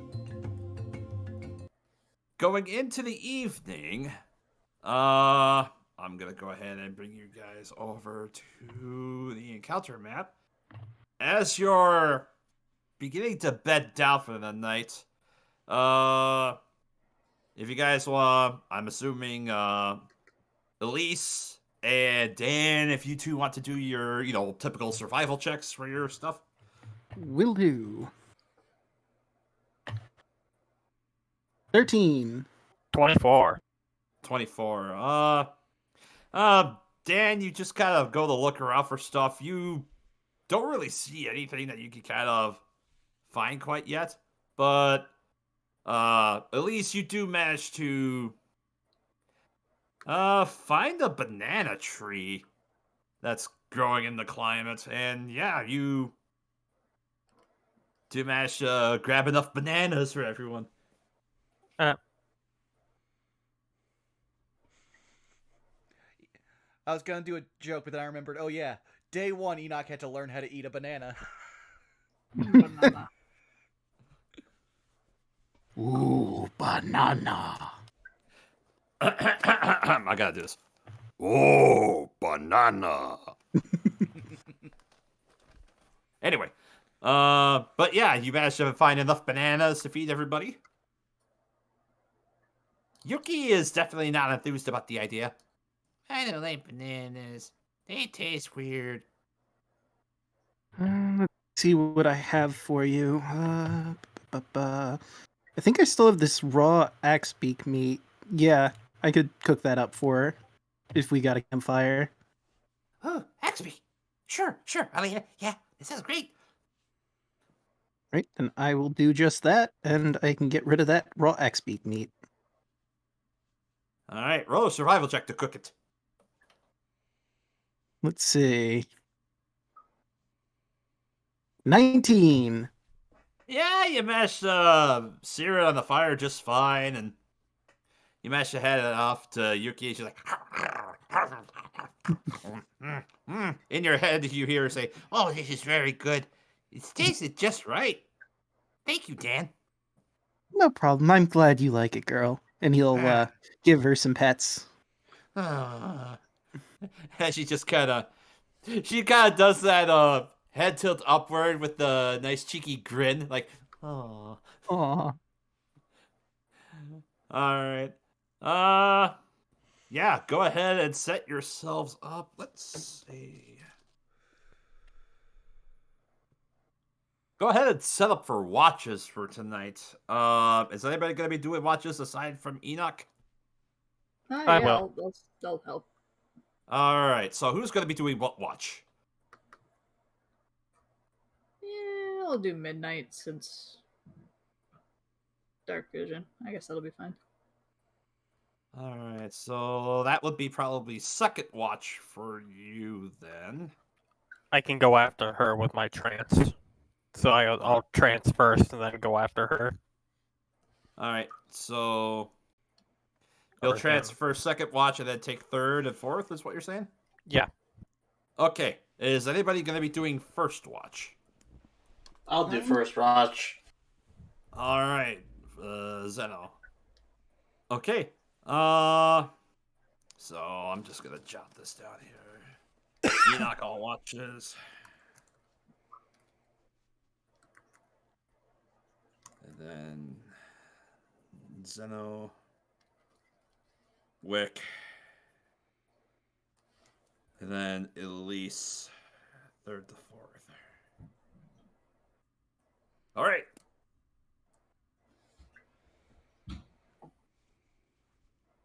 Actually, should get some general ambience. Is there such a thing as general ambience? No? Okay, fine. Thought something just kind of set the mood. But anyway, we'll start with Enoch and Zeno. I want you two to give me perception checks. Okay. Ha. That is a 5. But a 16 for me. All right.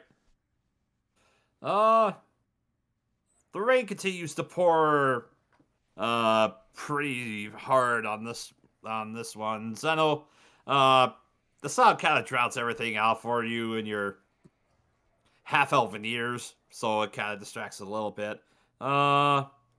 Enoch, not really much of note for tonight.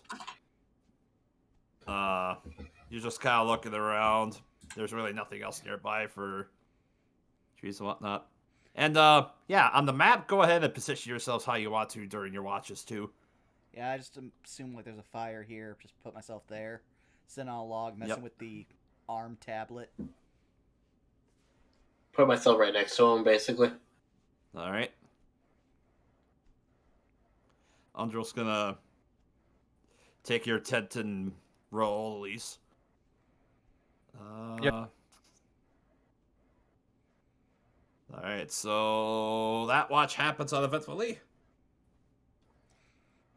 Enoch will just look at him and just go, now, try to think hairy dreams. I'm hoping that's if there's any of those weird effects that I've had so far, I think I'll take that one again. At least it grew back. Fair. It's not quite back to where it was before, but yeah, it's relatively close. It's like he went from having like a full mate, like hair up down to his neck to like having like a crew cut, basically. Yeah. All right. So, second watch, I assume Zeno goes to swap with Elise. Or no, Wick. Sorry, Wick. Yeah. And so I'll need you two to make perception checks, Enoch and Wick. Okie dokie. Let's see, and perception. Ah, natural 20 on the other side. 9. 10. All right. So 10 and 9. Rain's pounding. Nothing much of note happens for the rest of this watch. All right, second watch ends. I assume Wick goes to wake up Elise from her trance. Wakey wakies. Yep. I'm gonna find a tree that's got like a good vantage of the camp and just find like a sturdy enough branch to perch on.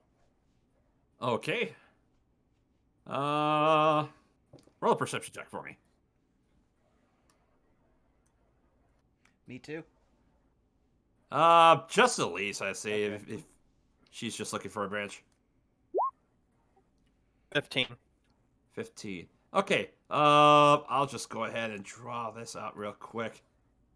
We'll say, yeah, over here. There's about a 15-foot wide tree that's right here. Yeah, you look up, there are a few decent-sized branches that you could perch yourself on this one. Alright. And I'll just draw various other trees nearby. And We'll say that's a log on the ground. That's another log. There's another tree. Alright, give me an athletics or acrobatics to climb up.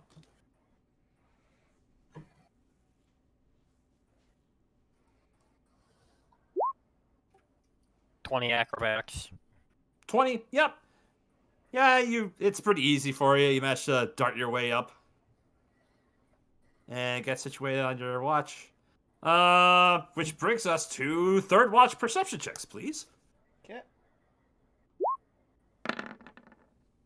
Oh! Enoch with the double nat 20.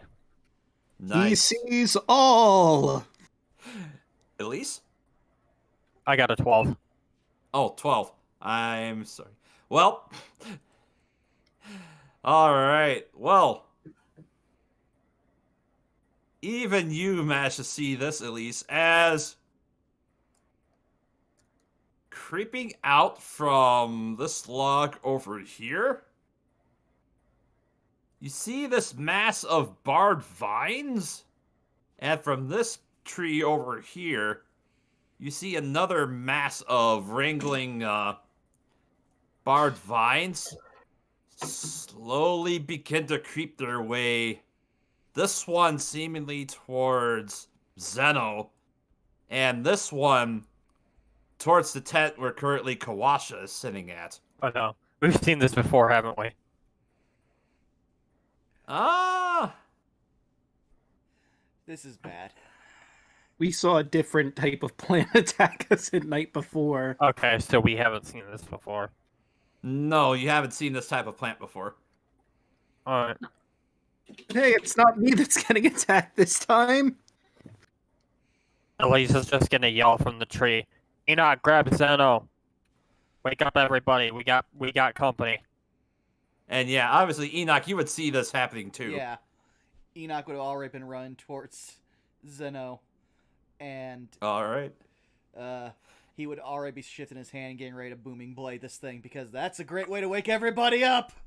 Alright, well, let's go ahead and roll our initiatives then. Okay. Boy. And let me just actually go ahead and clear this first before you roll that. Okay, go ahead. And try to find some fitting music for this. Another nat 20! A Jeez. Waste them all right Actually, now, why that's- don't Yeah, you? no. Yeah. I also realized the second it happened, I threw my arms up, No, and I that's did the not it. exact, while sitting, everything's coming up Millhouse pose! Natural I was gonna say, one. That's not it. That's not it. Where's that one I had? Dan's still asleep. Yeah. Oh, where's that music I had last time?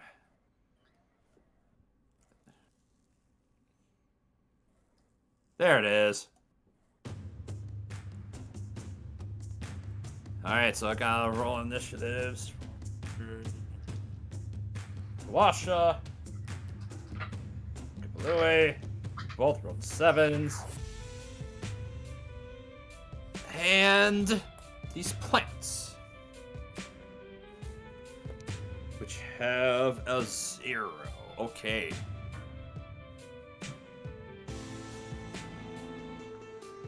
Oh, my kingdom for a blight spell right now.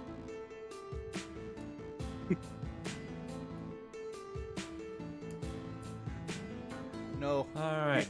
You don't get it, Draco. I may have had to look at certain stat blocks while making my homebrew. I know this one. Oh. Alright.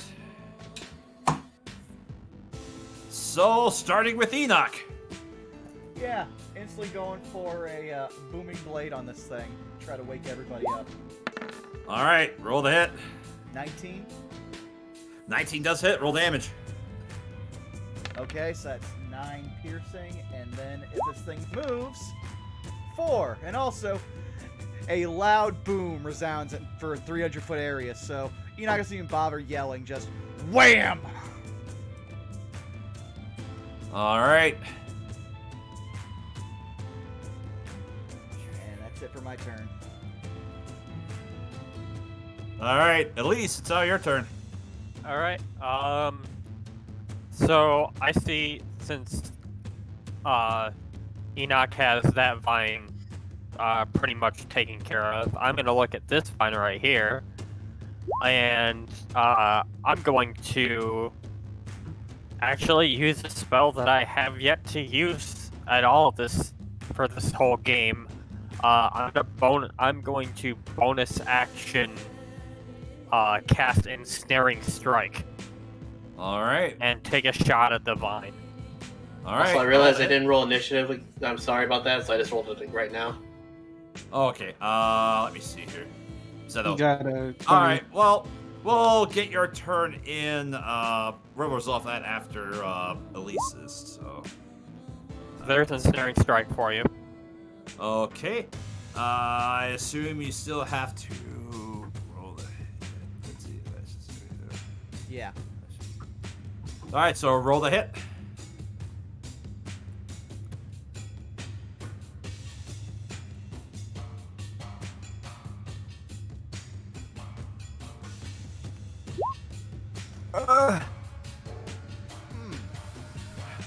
Natural 1 does not hit, unfortunately. At least it doesn't burn the spell slot. Yep. Eh. Yep. Alright, anything else for your turn? Nope, that's gonna be it. Alright. Zeno, you hear a loud boom crack out as you wake up and you see this writhing mass of vines right next to you and Enoch. What do you do? Well, I think not. And immediately is just gonna cast or grab one of the vines and cast Frostbite. Alright. Roll the hit. Oh, What actually, DC? that's a con save. Alright. With a max damage as well. It fails, so it takes the damage. Alright.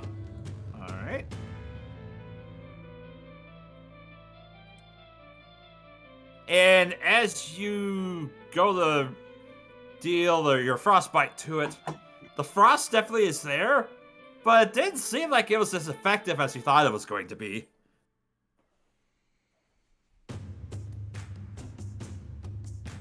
Alright, anything else? That's it for me right now, I guess. Alright. That'll bring us now to Yuki. All right. So, in their tent, Dan falls to the ground after the booming blade, and Yuki rushes out. Let's see. I mean, I guess it doesn't really matter where she goes. She'll assist on this one over here, actually. And, help action. Alright. Alright, Yuki will go over there. Real quick, Miller, just for the sake of things, about how far up would I be in this tree? You're about 10 feet up. Okay.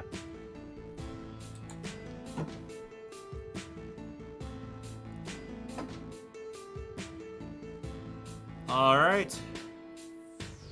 Well, that will bring us to Undrill. As she begins to stir from her tent. Actually, she is just gonna look straight out because the tent has a straight shot on those vines. And she flinches as she extends her hand forward. Traces some runes on her hand, and she's going to summon her own spiritual weapon.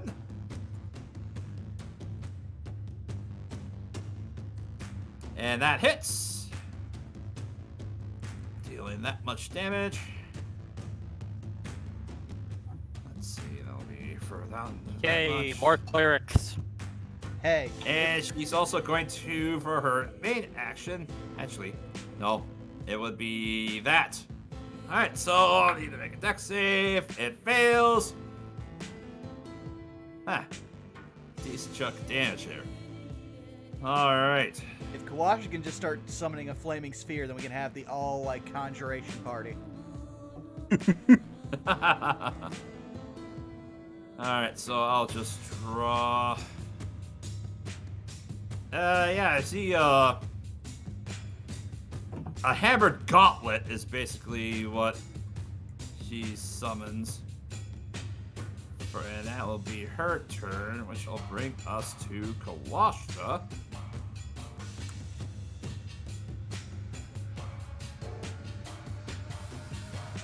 Right there. Kawashta. He's going to... Seeing this, massive vines, he's gonna yell, "Weed, move!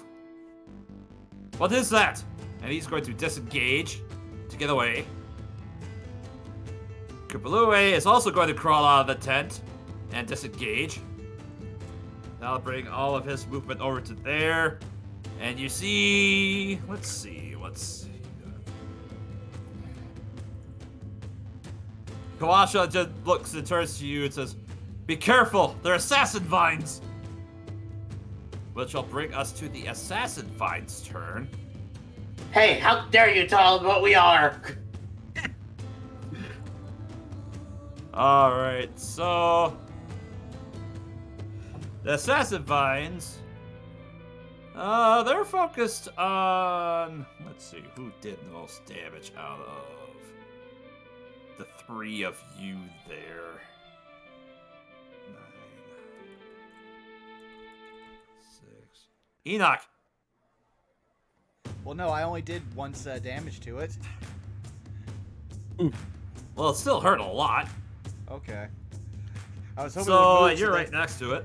So, yeah, you see the vines shoot out from it, and they attempt to grapple you, and they attempt to constrict you. That's a 16 to hit. Just my AC. Damn it.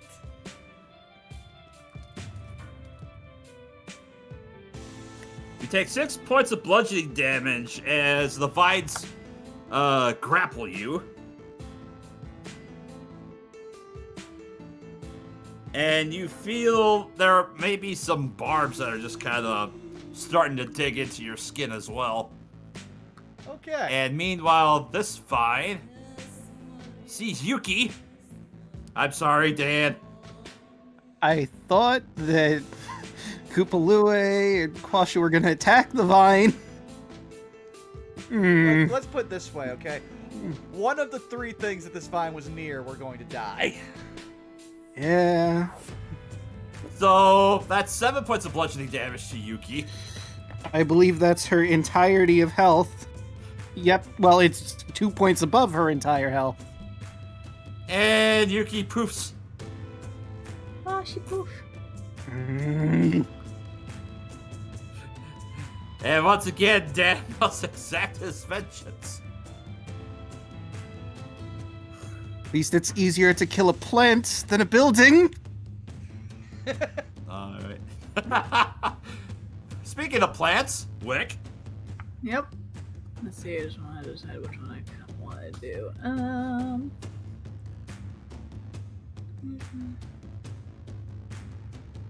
I feel like that'll be better.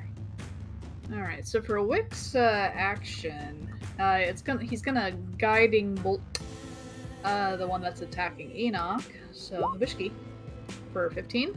That hits, roll damage. Alright. So, bunk. Bunk. 16 radiant. Alright. And the next attack roll against it has advantage. Alright. Oh, that's right. I forgot to deal the other 4 damage from the movement to grip you, Enoch. So I'll just take care of that. Alright. Anything else for your turn then, Wick? I think that is about all I can do right now. Alright. Dan! Yuki has Moonbeam. fallen again. What do you do? Moonbeam directly on the assassin vine that killed her. Alright.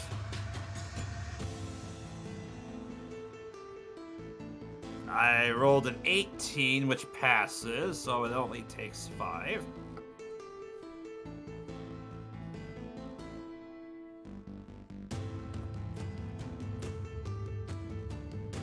There. All right, and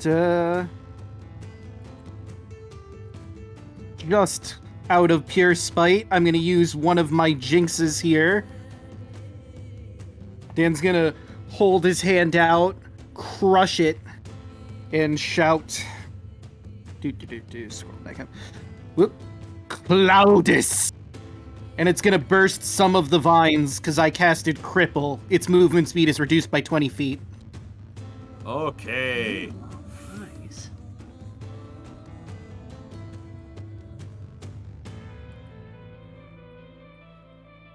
All right. And that'll bring us to the top of the round, Enoch. So, Milla, I'm going to miss this spell, but Enoch just looks at this, and having surprising clarity from the last few days, I really don't want to be here. Misty Step. Okay. You Misty step out of the grasp of the vines? And then he's just like, no. Once again, swinging. Oh, for a 9. Well, you do have flanking technically, so that would be a 15. Oh, sweet! Alright, so then that would be 5 piercing, and then if it moves again, 7 booming blade. All right. Tried to let it grab you. Zeno, it's all your turn.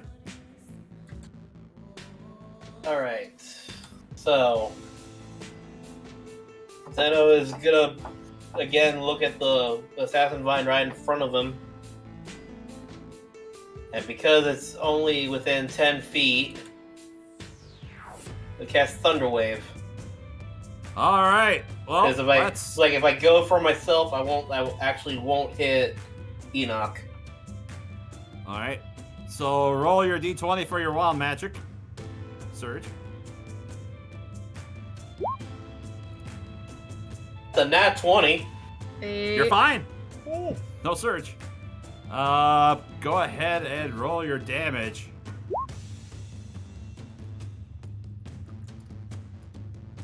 It's saved, so it only takes 2 points of damage.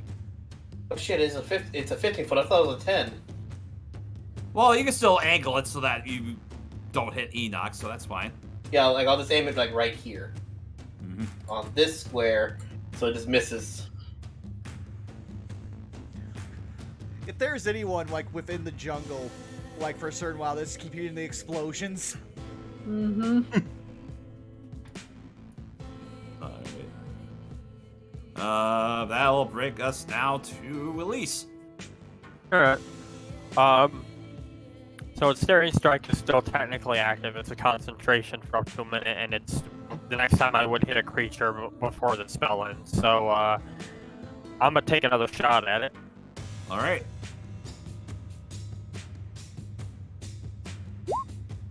$18 hits. Alright. Which one were you shooting at again? That one. The one on the right. Okay, yep. Roll damage. And he needs to make a strength save. Yep. It rolled a 10, so I assume that fails. It does. Alright, it So, is currently 10 restrained. 10 piercing damage, it is restrained, and I also get Colossus Slayer because it's been damaged before. Yes, you do. That's another 7 points of damage. Alright. Oh, wait, I just realized something. It didn't matter. Like, what I rolled earlier, it was advantage no matter what, because Wick, guiding bolted the one in front of us. Alright, yeah. Which reminds me. Boink. Alright, anything else for your turn then, Elise? Nope, that's it. Alright. It's now Urgel's turn. She is going to, for her bonus action, balk the Assassin Vine. Where is it? I gotta click on her sheet, that's why.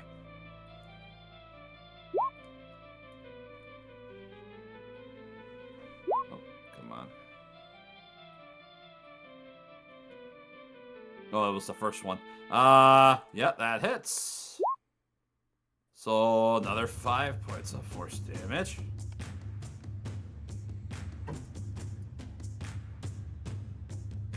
Then, yeah, she's just gonna do this All Saga dance again. Another Sacred Flame. This one assassin vine is getting like, if anyone's seen the gif of Hal Jordan just getting it beat up by the parademons. Mm-hmm. Alright, so that would be that much. Okay, yep, and it fails that. So now it's Kawash's turn. As he's going to take a 5-foot step down. Seeing you do this, Kawasha's also going to follow suit. And he too is going to cast Thunder Wave. And I need 2d8s as well as God save. Fails, or he passes, but still does a decent amount of damage. Is he targeting the one that's restrained? Yes. Double check, because wouldn't it like automatically fail deck save It's, or give it disadvantage? it's a con save for Thunder Wave, so that Oh. wouldn't give it disadvantage. Oops, never mind. It's alright. Alright, so that's there. And then, so that was 5, 10, 15, 20, 25, 30. Kupalue's gonna huck a sling and hit at a lad. For minimum damage. Still damage. And he's going to step back over here. Which will bring us out to the Assassin Vines. The one that's ensnared takes a d6 at the start of its turn. Alright. So it takes 3 damage. It's piercing. Okay. And they would also take damage from the moonbeam. Alright. Roll the So- damage. I believe that's 2d10s. 15. It passed, so it only takes 7. It also has. It's restrained, and even if it wasn't, it had its movement reduced too. Yeah. That one's having Right. a bad time. Huh. Shouldn't have killed my dog then, huh? It does get another strength save at the end of its turn.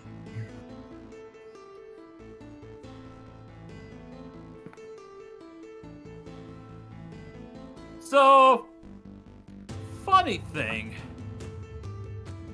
You see Dan as it attempts to move but doesn't. But it senses you as it sends out a lash of vines to go and snatch at you. No. That's a 25 to hit. Yeah, that'll hit. Hmm. You take 5 points of bludgeoning damage as these vines shoot out and they begin to grasp around you or around your neck. You said 5 points of damage, right? Yes. Okay. And Enoch, as the one that's currently did go to grasp you, suddenly senses something behind you that it's also going to attempt to lash at you with its vines again. That's a soft 20 to hit for 6 points of bludgeoning damage as you're grappled again. And that'll bring us to the end of their turns, where that vine's gotta make another con save. And passes. So roll damage. Whoop. 16. Yep, so it takes half of that. So, And it gets a strength save against the ensnaring strike. alright. Or wait a minute, hold on.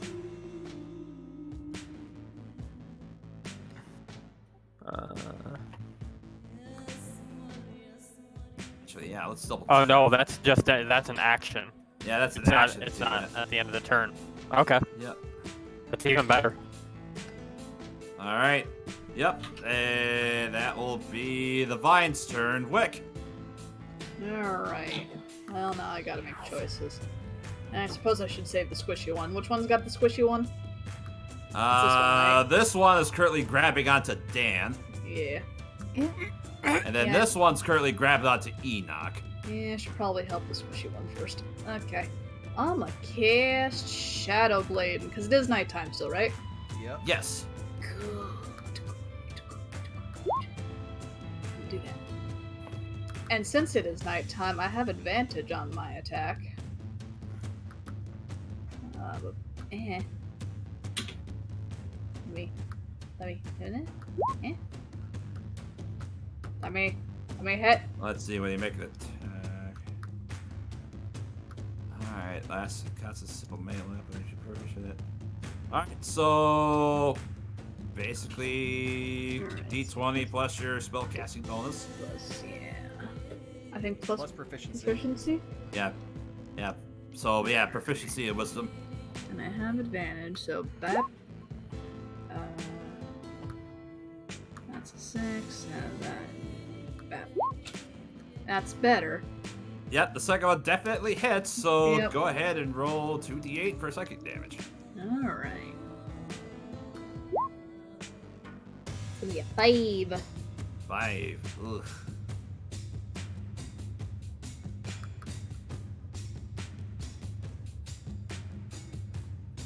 Alright. And he'll probably be up here now since he's attacking it. Alright. Dan, you're currently grappled by the vines. What do you do? Okay, you said it grabbed around my throat. Can I still cast spells with verbal components? Yeah, I'll say it hasn't quite gotten to that level, so it was more or less for flavor. But yeah, you're technically grappled, so Okay, yeah. you'd be I able just wanted cast to make verbal sure. Alright. So Dan's gonna look at it. Damn it, Tulls! And cast Toll the Dead. So let's just where is it? There you are. It fails. It So takes 9 9. and a loud clock tower bell rings. Yep. We never said we were a quiet party. Very not. No. The goblins that we met the other day. What's that noise? Dang adventurers! Get off my lawn! Why do you think we left so fast? Anything else for your turn there? Dan? I believe that's all I can do.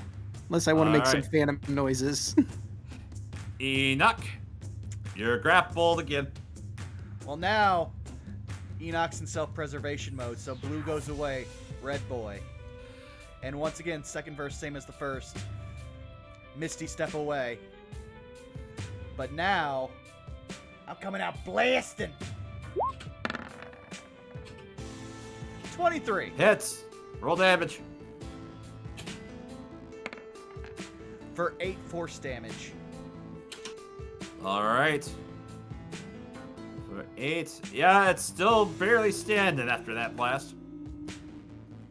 Well, that's all I can do. Alright. Alright, that will bring us now over to Zeno.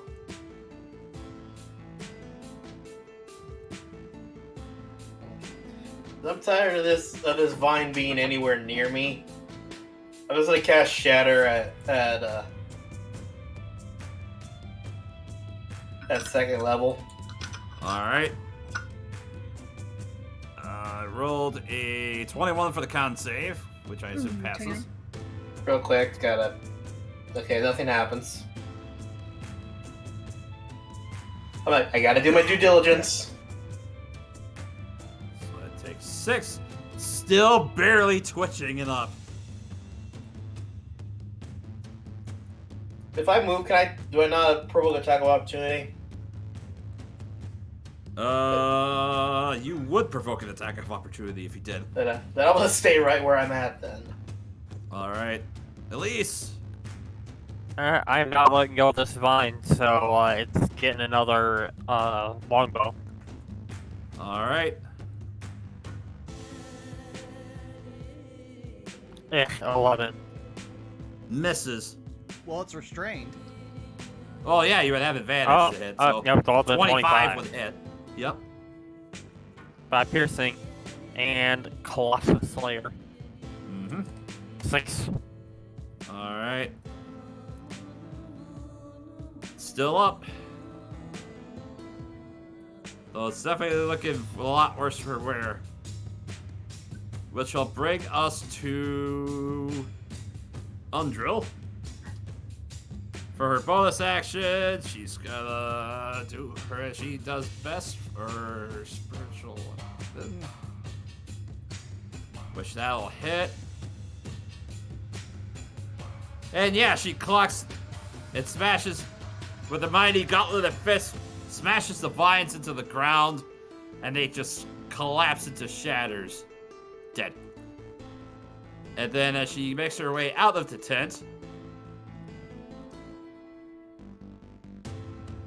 seeing that mess is going on over there, for her action, she's actually gonna cast a guiding bolt at that set of vines.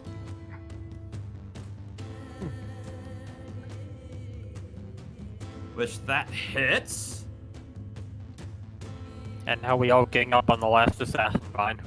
Exactly. Time to bully the assassin vine. Yep, and in an explosion of white, brilliant light, that collection of vines just shatters and splinters Oh, and never mind, collapses we didn't onto the save. ground.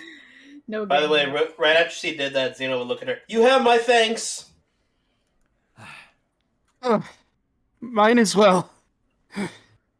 Is anyone injured? Do you need help? Hey, that's my job. I took a bit of a hit, but I'm not too hurt. Assessing Wait. both Enoch's physical constitution. I'm legitimately surprised that I didn't get hit that entire round or that entire thing. Yeah, Yeah, especially since you were Rocky. right next to it. Miller, you had the gold opportunity. You just never did it. That's because I was mean, doing it my was more focused on Enoch. It's like, what? Why is it behind me? What? Wick waddles over to Dan, maintaining eye contact, and he's like, "No." Yeah, you Back up. you heal for 10 when Andrel goes and casts Cure Wounds on you. Both of you. I feel much better. Enoch slowly just comes back to himself, just like, "Hey, I stayed conscious for most of that fight." Hey. And gives him a thumbs up. Shakily holds up arm that's bent slightly. At least we'll just mosey her way on down the tree and Why are all the plants mean? Well, Wick, remember, rule number 1, everything here wants to kill us. Chult seems to have quite a bit of murderous plants, I see. Yes, assassin vines in particular, as Kawasha makes his way back over to the rest of the group. Yeah, no, they... Kupalue hit his time before he traveled with me, had encountered them quite a few times. Yeah, they were creeping up real sneaky like. I only just barely caught them. And as everything just kind of goes and settles in, everybody can kind of give just a little quick smell. Smells like rotten decay now that you think about it. Ew. They often feed on dead focal. So if you get a chance to smell, you can probably smell them before you can see them. There's no Speaking future of, reference. I should probably resummon Yuki. Perhaps she didn't smell them. Well, she was asleep. Fair. Till though, maybe they just weren't close enough yet. All right. Just be aware, Dan. If you do go through casting Find Familiar, you won't be able to get a well. Well, that's Oh, right. You did extenuate yourselves with. Well, this wasn't that long, but if you do take the time to ritual cast it, you won't gain the benefits of a long rest. all right. Then I'll wait till the morning to bring her back. All right. So the rest of the night happens, and nothing else comes to pass. As we go and bring ourselves to the next morning. I'd also like to add, just for a little bit of flavor, Dan was blushing slightly when he got healed by Umbrel. Undrel, excuse me. Wick's eyes narrow. That was just that you beat me to it. Zeto and Wick just, well, or Elisa and Wick just squint their eyes. Zeto again, would have taken notice that, but hold off on his reaction for later. They get up in the morning, go get ready, and Wick just gives two-eyed the finger and then point to Umbro.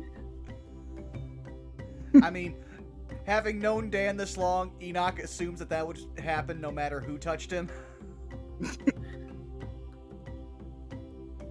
I mean,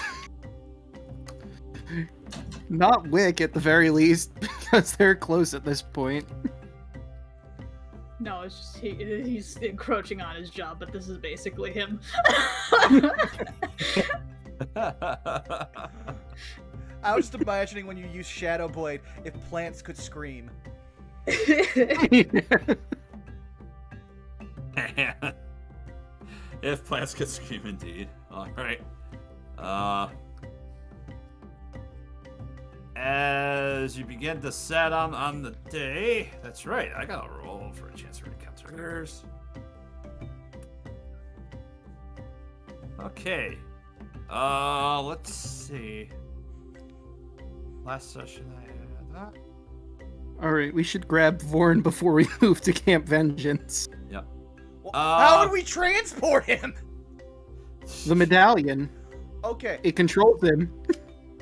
We know that. Above game, Draco. I want you to do something for me. I want you to Google image Shield Guardian.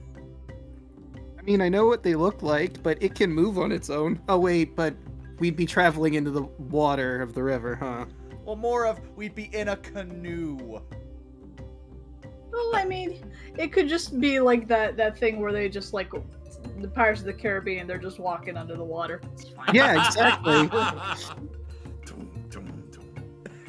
Speaking of which, You just give it the command, hey, follow. Yes. So, Draco, I want you to go ahead and roll percentile for me. Okay, I can do that. 69. Nice. Nice. Nice. That's the 6 number.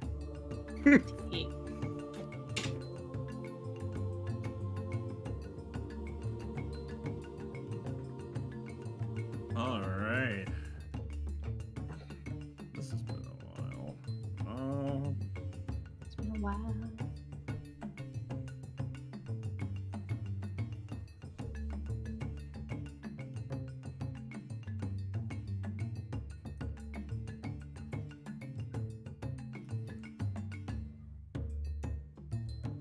Crap, where's the chat again? Oh, other window. Why is it over there? All right. So, nice. And while I'm getting this all figured out. Okay. It happened again. I dropped the dice. Curse I'm not you, the dice traitor. counter.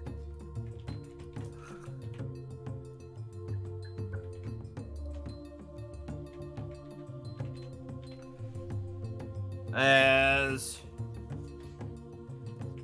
you manage to make your way down and...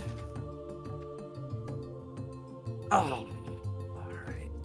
So, give me just a split second here while I set up the map for this. That's fine. I also realized I misspelled Vorn and turned him into Vern on my character sheet for the amulets. Yeah. Hey, Vern, how's it going? I just imagine- just got good there, man. No, I just imagine Vern Troyer. Just mega me instead of mini me. Still makes the same squeaking noises. To be fair, anything a Shield Guardian fights is basically like the Austin Powers Mini-Me fight from the sequel. To be fair, Oh god. Still one of my favorite fight scenes in any comedy ever.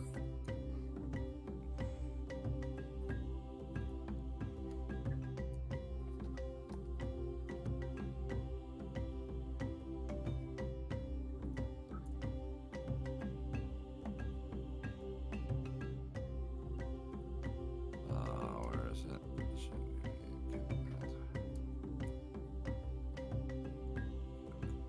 Man, just go through. Enoch also looked at Dan. Hey, Dan, you know words, right? I know a few, yes. Okay, so I kept seeing this one word come up in my little book thing. EP. It's like my name, just with a P instead of an N. Does that mean anything? Epoch? Epoch. Let me think about that for a second. At first, I thought I was just misspelling my name all the time, but it's come up enough that I think that's its own thing. I believe it's like a period in a person's life or in history, a very specific event like a turning point or something. I'm not sure what that would entail in regards to a spell. I'm not sure if it's a spell. I'm still trying to figure out all this stuff because, I mean, I can read, but I wasn't exactly sent to school.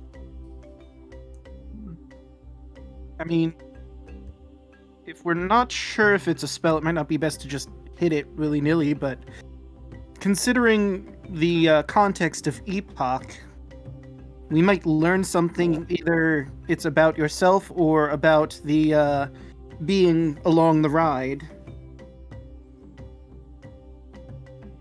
Okay. Further questions for later.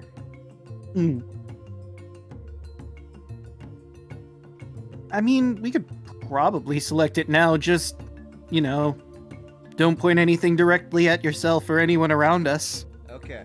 Well, he'll just kind of like tap at, but then it's like you'll see, well, you can't understand the language. Above game, for us, it doesn't look like it's a pressable button, it looks like it's in a line of a sentence. Oh.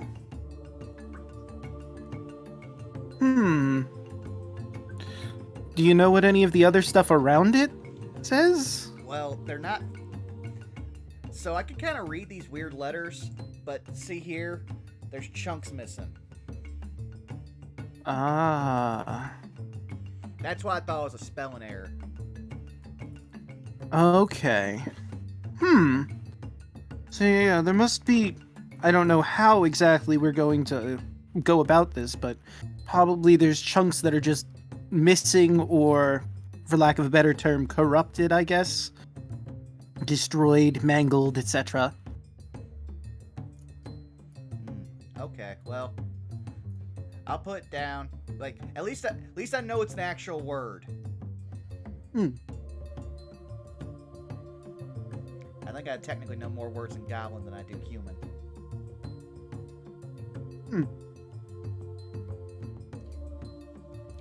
Alright. So,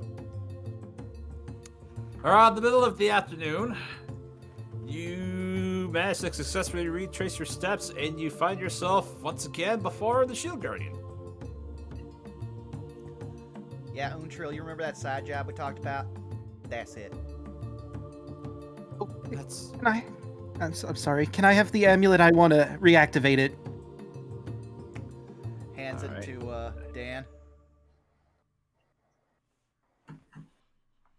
man. Dan's gonna very Jesus. excitedly get closer to Vorn. The journal had the instructions on how to properly command Vorn, right? Let me just double check here.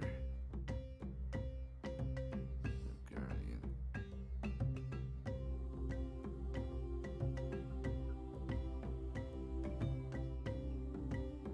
Though Enoch will just say, Dan, what are the odds of that thing going crazy and attacking us?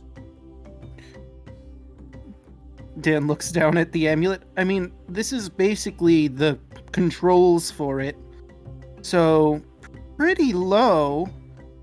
It'll basically do everything I command it to with the amulet, so...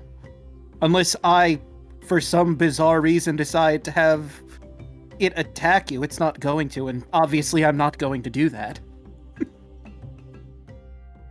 Okay. I just want to make sure. So, question. Would anybody have had time to attune to the amulet? Because it does require attunement. Well, it was technically sitting on my person throughout the entire watch. So I guess technically Okay. it's attuned to me. Yeah. Yeah, you would have been attuned to it, Enoch. Okay, let me just write that in. Actually, I should do that on my other character sheet. Dang. One that has the attunement slots. So... I mean, Dan would like to attune to it if you don't mind. Well, Enoch wouldn't even know what that entails, so yeah, he would hand it to you. Well, Hmm. the above game that takes an hour. Right. Dan will basically just tell everyone, I think I need to tune to this, so it's going to be an hour before we can command Vorn around. So if you want to, look around, see if there's any game or whatever for an hour. Why do you need to sing to it? No, Well, actually, I at that point, knew- that is actually a good thing. Good question. I need to connect with it, as it were. It needs to recognize me, and we need to form a magical bond. And then I have a bond with Vorn, which will allow me to control him. Or, more rather, ask him to do things. Wizard stuff, got it. Yes, that's the big, the simplest way to explain that. Yep. You guys, Alright. I think you guys forget, like, this whole magic thing new to me. Just pokes head, thought this was a curse. Right. Sorry. So far, it's actually turned out to be a blessing in disguise, actually. Blessing, curse, I mean, it led me here, nearly died many times, even before getting here. Why not both? Yeah.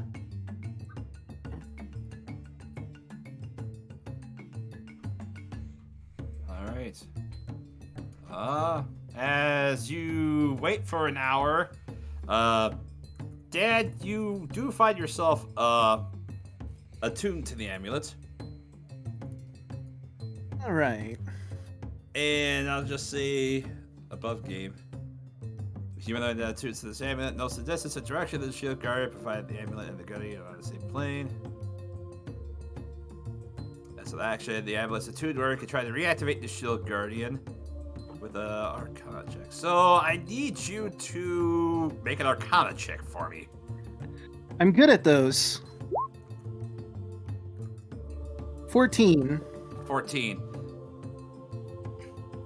You sit and you focus at it for a while. It doesn't, reactivate. I'm gonna give it another try until it works. Alright. Dan's determined to get this thing working. Well, not with a 9. Nope. Another 6 seconds pass. You try to focus in on it. It feels weird and wonky trying to use this, but yeah, no dice on that one either. Must be because it's been a while. It's been a Some while. rust. 23. Alright. This is good. All right, so as you get a brief arcane flash coming out from this amulet, it darts. A set of like small lights dart off from the amulet, and they bounce into the chest of the Shield Guardian, and the head just looks up, and both eyes that are currently set within it flash a bright blue as it goes to basically spread its posture.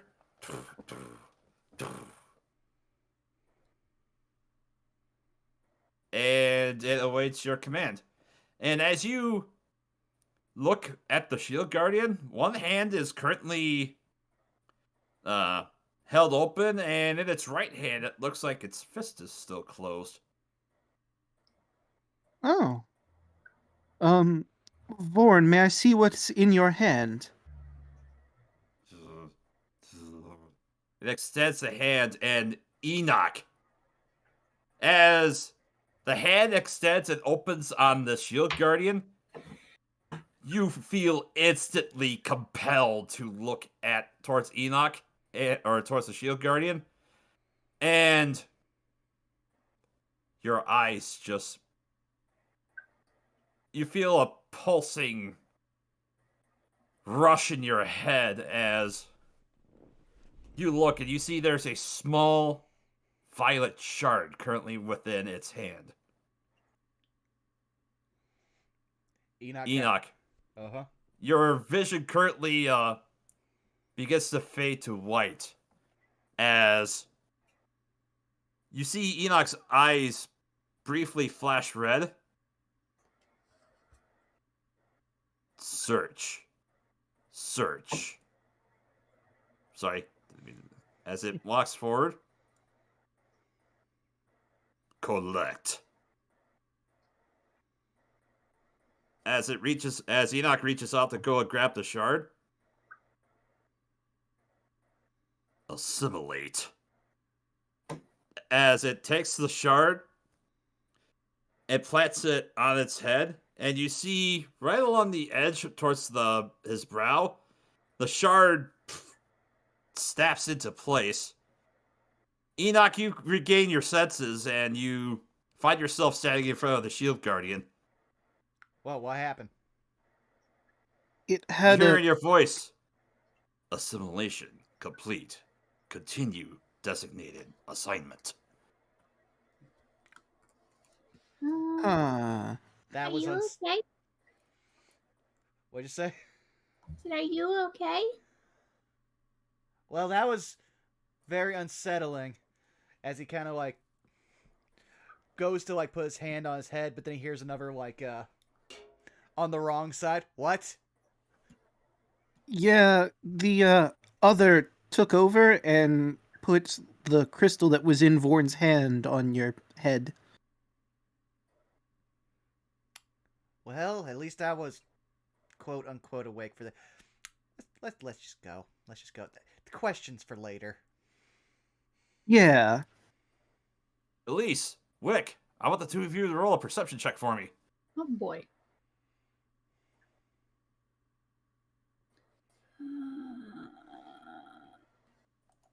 Let's see, perception. The Bishki. Natural 20. 5.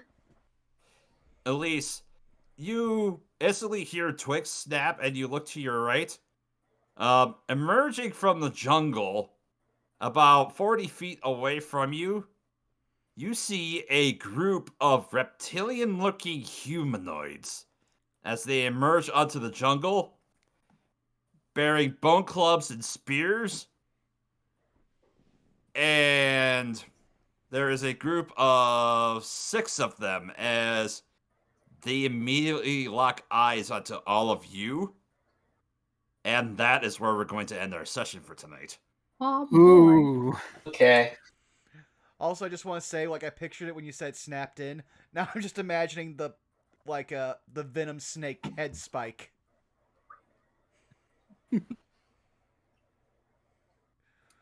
Oh, but what a session. Yeah.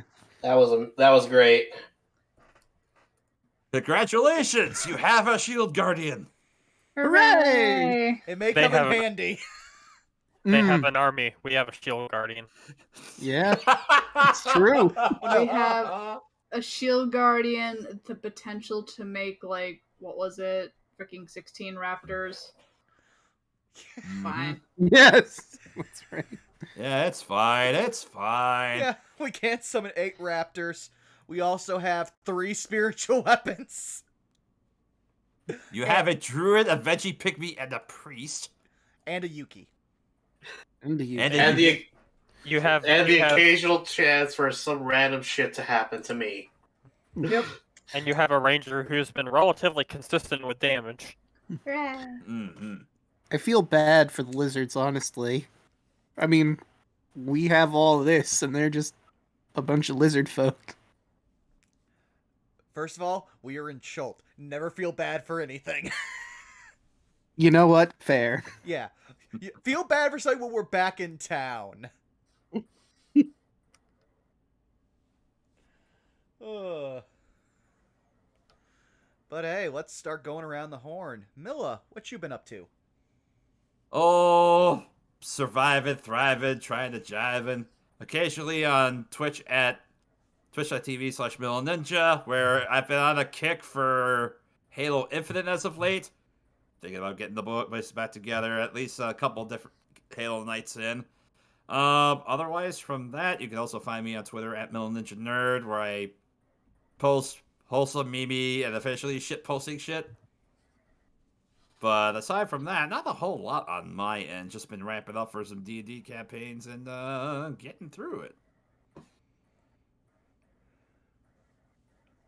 Fair. So, DeLuna, what you got on the docket, my boy?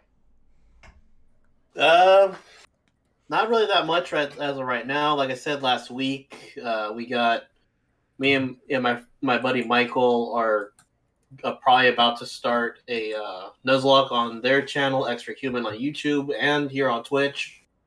I'll link to that on my personal Twitter at Zuno1338. And like you can find me. I'm really easy to find if you're in this chat. You know where I am.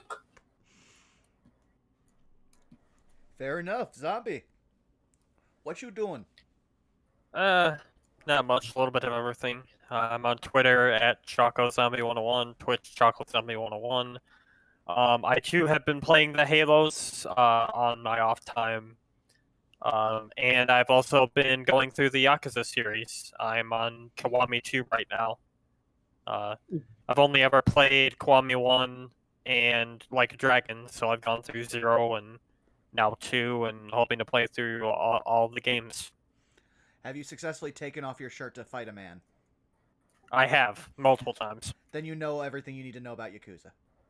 Pretty much, yeah. Is good game. Mm-hmm. Also, Draco, how you doing, friend? Hey everyone, Draco Magnus here. I'm on YouTube as Draco Magnus.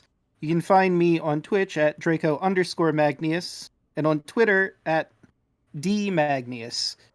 I'm doing Omen Excidio Plague on my YouTube channel. I'm doing Fear and Hunger on Twitter, or Twitch rather, not Twitter. I haven't really done a lot last week, but I'm going to try and get back into it this week. That's fair. Caitlin, how you doing? Oh wow, I'm Caitlin C37. You can find me on Twitch and Twitter at Caitlin C37, where I do art. Pardon me. Commissions are opened if you want anything. So yeah, I do paintings. Yeah, I was about to say you might begin some work coming here soon because like I said. Oh boy, I like to live. Yeah, no, trust me. Let me put it this way: at least me and Bob will be coming to you, possibly some more. Right. And I might hit you up in the future also. Right. yep, we I love to still need support to our put that artists. image. And then you got me, where, hey, you've already found me, and you might find me more coming up. I'm not sure if I'll get to stream more this week, because, like I said, we're soon going to have a YouTube archive of this, which I'm going to work on Thursday, which is my only day off. Yay! Right. So keep an eye Yay, out. days off. Yeah, so keep an eye out for that on my Twitter, where I'll keep updates, and part of getting the YouTube up will be also putting a link in chat for anyone who wants to catch up. And then also, still not sure what Saturday we're going to start, but soon we will be doing another D&D campaign either on this channel or one of the people that is also playing. I'll keep you posted on that. But Saved by the Spell, a Strixhaven campaign, where you get to see all the crazy new magic that's in that setting, as well as us going through a Harry Potter-esque adventure, I assume. Or it could be worse. It's probably going to be worse. I mean, they're based off Magic the Gathering, like colors, and one of them is black and green. Oh. Ah, yes. Golgari. Yeah. The best color combo, fight me. I mean, I could put it in a strong word for either... Blue black all the way. I'm sorry, I would easily fight you with white green. I like white I mean, and Celestia's red. good too. I didn't play a lot of Magic, but I did have a Boros deck, and I enjoyed it a lot. Yeah. Well, there's a whole lot of fun stuff in here. I won't spoil what little I know, because I managed to stay spoiler-free, despite having the entire book. I'm a good player. I don't metagame. But keep on the lookout for that. Black red is also fun if you just absolutely positively want to kill everything on the board. True. But we can keep up these Magic debates in someone else's chat when we find someone to raid. But we do have one bit drop here, as always, at the end of the session. 100 bits from El Robot. Quote of the session this week goes to Dan for, "At least it's easier to kill a plant than a building." Oh! Got a streak going! I mean, I almost wanted to give it to Caitlin but now you're stuttering! But now you're stuttering. That's also good too. Now you're stuttering. You were calm before. Why are you rushing? Why are you running? Oh, well, for Wick, it's basically, Wick, you've started attacking. That's why. Oh. All right, so I think I have the perfect person to raid, because Tiki only has 7 people in their stream. I agree. Tiki's Tiki good could people, use some so love. yeah. It's Tiki Tiki underscore is good troll, people. right? Tiki underscore the troll. There we go. Yep. All the T's are capitalized.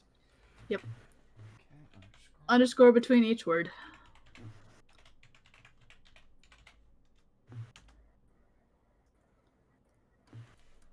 Huh. Wait, was it 1K in Tiki? Yep. Okay, that's why. I haven't got to talk much with Tiki. That's where my buddy Joe, who helped us get the episode sorted out, comes in. He talks with Tiki all the time. Oh Tiki yeah, is I good talk with people. him quite a bit too over at Jack's server. Alrighty. Okay, what? Oh, raids are different in OBS. 1 second. Okay. 2.